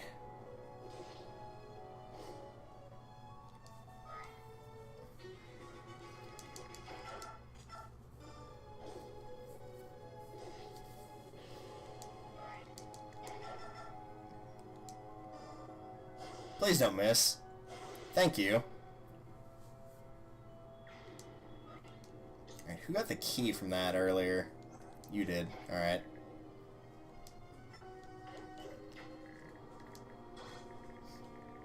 Oh, you're not going to show me that movement. Okay, alright, alright.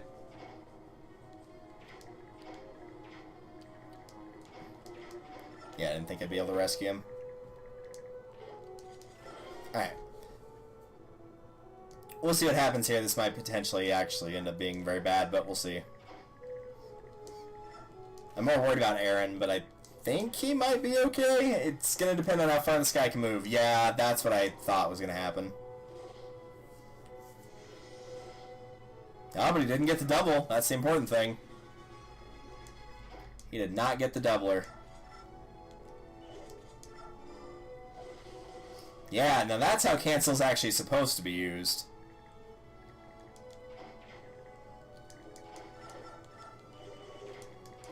Just on the off chance you decide to miss, I don't think you will, but should something dumb happen. Always make an insurance policy.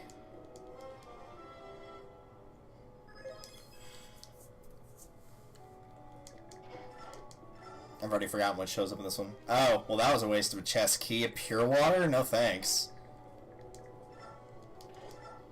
I live near a pure water tea and ice company that's relatively near my house. Not that I have any problem with like them in particular, but it's just like I'm not a big tea drinker. Not a fan. I'll take coffee any day over tea. Alright, if there's any item you're going to pick up in this room, make sure you get this one. Beast Foe. That will come in very handy later. It basically serves like doing bonus damage, like with Micaiah's spell, where it does bonus damage against like the horsebacks and armored units. Except it's a skill you put on, and it does bonus damage to all beast units. So cats, tigers, you haven't seen birds yet, but birds will show up and it'll be good on them as well, I think. Maybe not on them, but it will be good on these guys, and later on you're going to want that in part 3. Because, well, we'll get to it when we get to it. Suffice to say, you should not miss that one.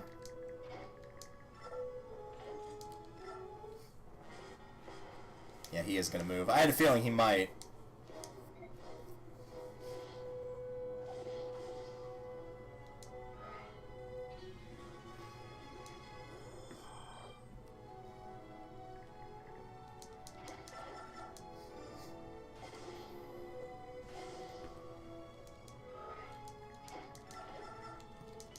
Yeah, I'm not gonna leave that guy alive.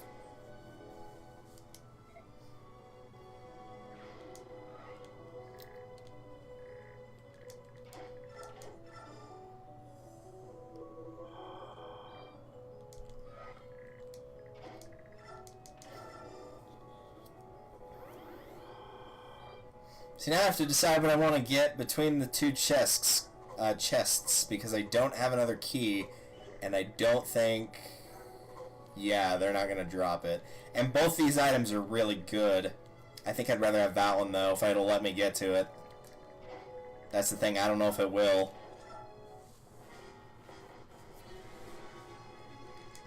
Because this is money, but I don't think it's a lot of money.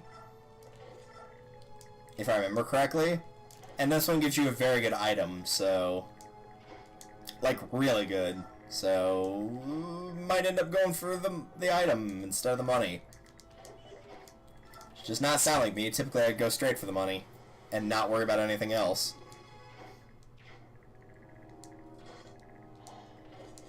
I'm gonna battle save in case these guys try to start moving towards me.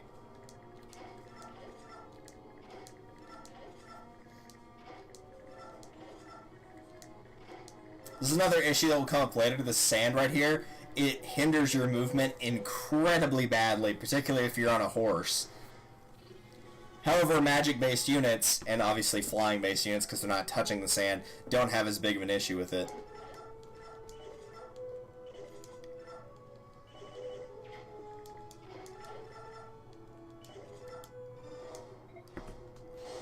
Yeah, I don't know why that guy didn't switch into his beast form, but he didn't, so I killed him. It was nice of him to just let me do that. I do genuinely appreciate that. Oh, you know what I could try to do? I might have tried to do that.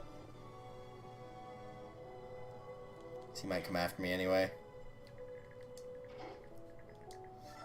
Yeah, I'm going to try to do that. It probably won't work, but it's worth a shot. I'm going to try to lure him to go a different direction and attack Edward. He'll take the lower path. I don't think he's actually going to do it, but he might. Because I don't think I can reach that key without this guy moving. Well, maybe I can. I need 2 more movement spaces. Maybe, but I also don't want Makai to get attacked by that guy.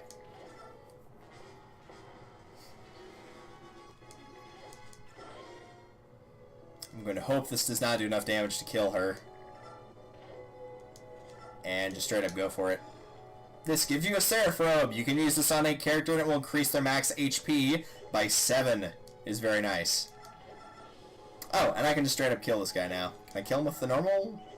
Oh, this is the normal one. Alright, cool. Kill him. Sweet.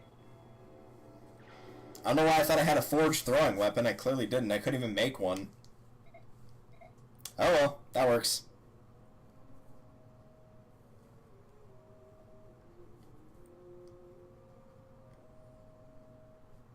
Ooh, sounds like a ghost wailing, not music.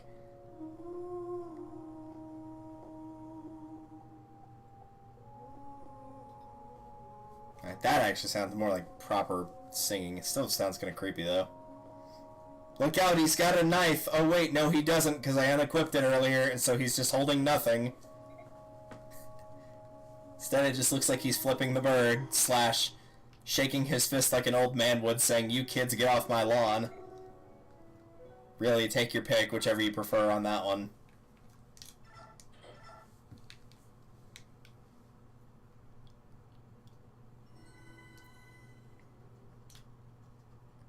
More info, we're going to skip that. At some point I'll go back and redo the Let's Play for this game, now that I actually have a decent time limit, because this is like, back when we had like the 11-minute time limit, this game was like over 100 parts. Anybody that did it back then, this took over 100 parts to finish this game. So instead what I'm going to do is I'm going to save, but before we call it a night, I am going to go ahead and show that promo, because there are at least a few people here. Going to assume not all of these are bots. So first and foremost, you may be hearing noise in the not too distant future. Oh wait, I totally don't need that link. Never mind. What are we talking about? That link's on screen right now. This is a series that will be put up on my YouTube page, as you can see by the link in the bottom left corner. I almost said right. But this is something that I will be working on editing. We have already completed it in terms of actually recording for it. I'm still waiting to get one of the parts from somebody who I don't think is in chat right now, so won't be an issue there. But once I get their footage, then I'll start editing it together. But I have been working on the very least for each of the episodes, so I'm going to pull that up now, and I'm also going to do that so you won't have that noise interfering.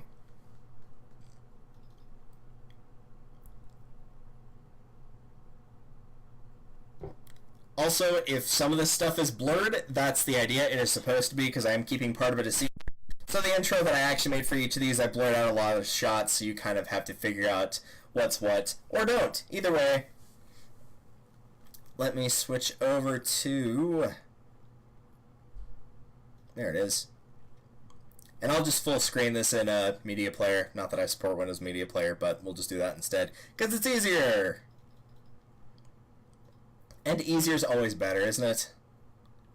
Without further ado, I will keep quiet as this plays. This might be a bit loud, so just fair warning. I made it pretty loud because I was having issues with the audio on Media Player earlier.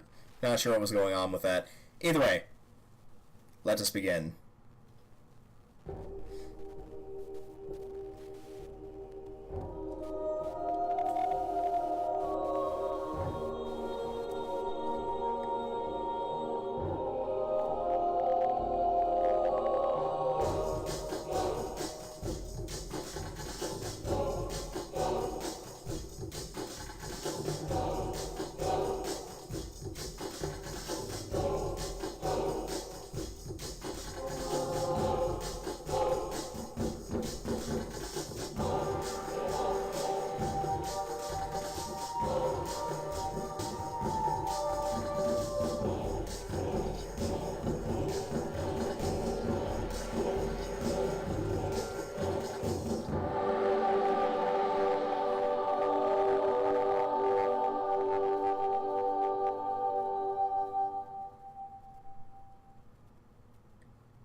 Now away with you. There we go.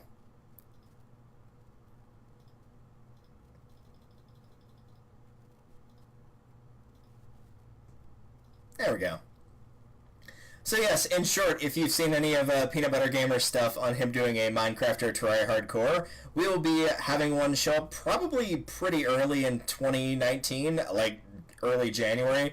If I can get the footage quickly, I'm going to try to get it like all done and just cram it all into the next, like, let's see, 3-4-ish weeks. Let's see, 1, 2, 3, 3.5 weeks. So yeah, 3 to 4 weeks. Because I start back up on the 14th, so I want to try, fingers crossed, to get everything edited and taken care of to where I can at least start uploading those and I don't have to worry about that while I'm going back to school. Because the upcoming semester for me, in theory, provided that I actually pass all my classes, will be my final semester, so of course it's going to be very work intensive. I am still working on BioShock Infinite, and I actually have 3 videos that I worked on last night, / this morning, and they're all up and ready to go, so I'll probably post at least one of those pretty shortly after this.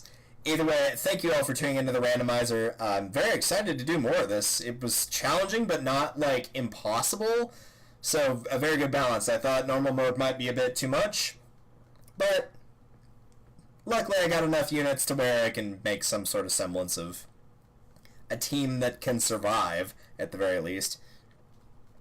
In the meantime, though, thank you all for watching once again.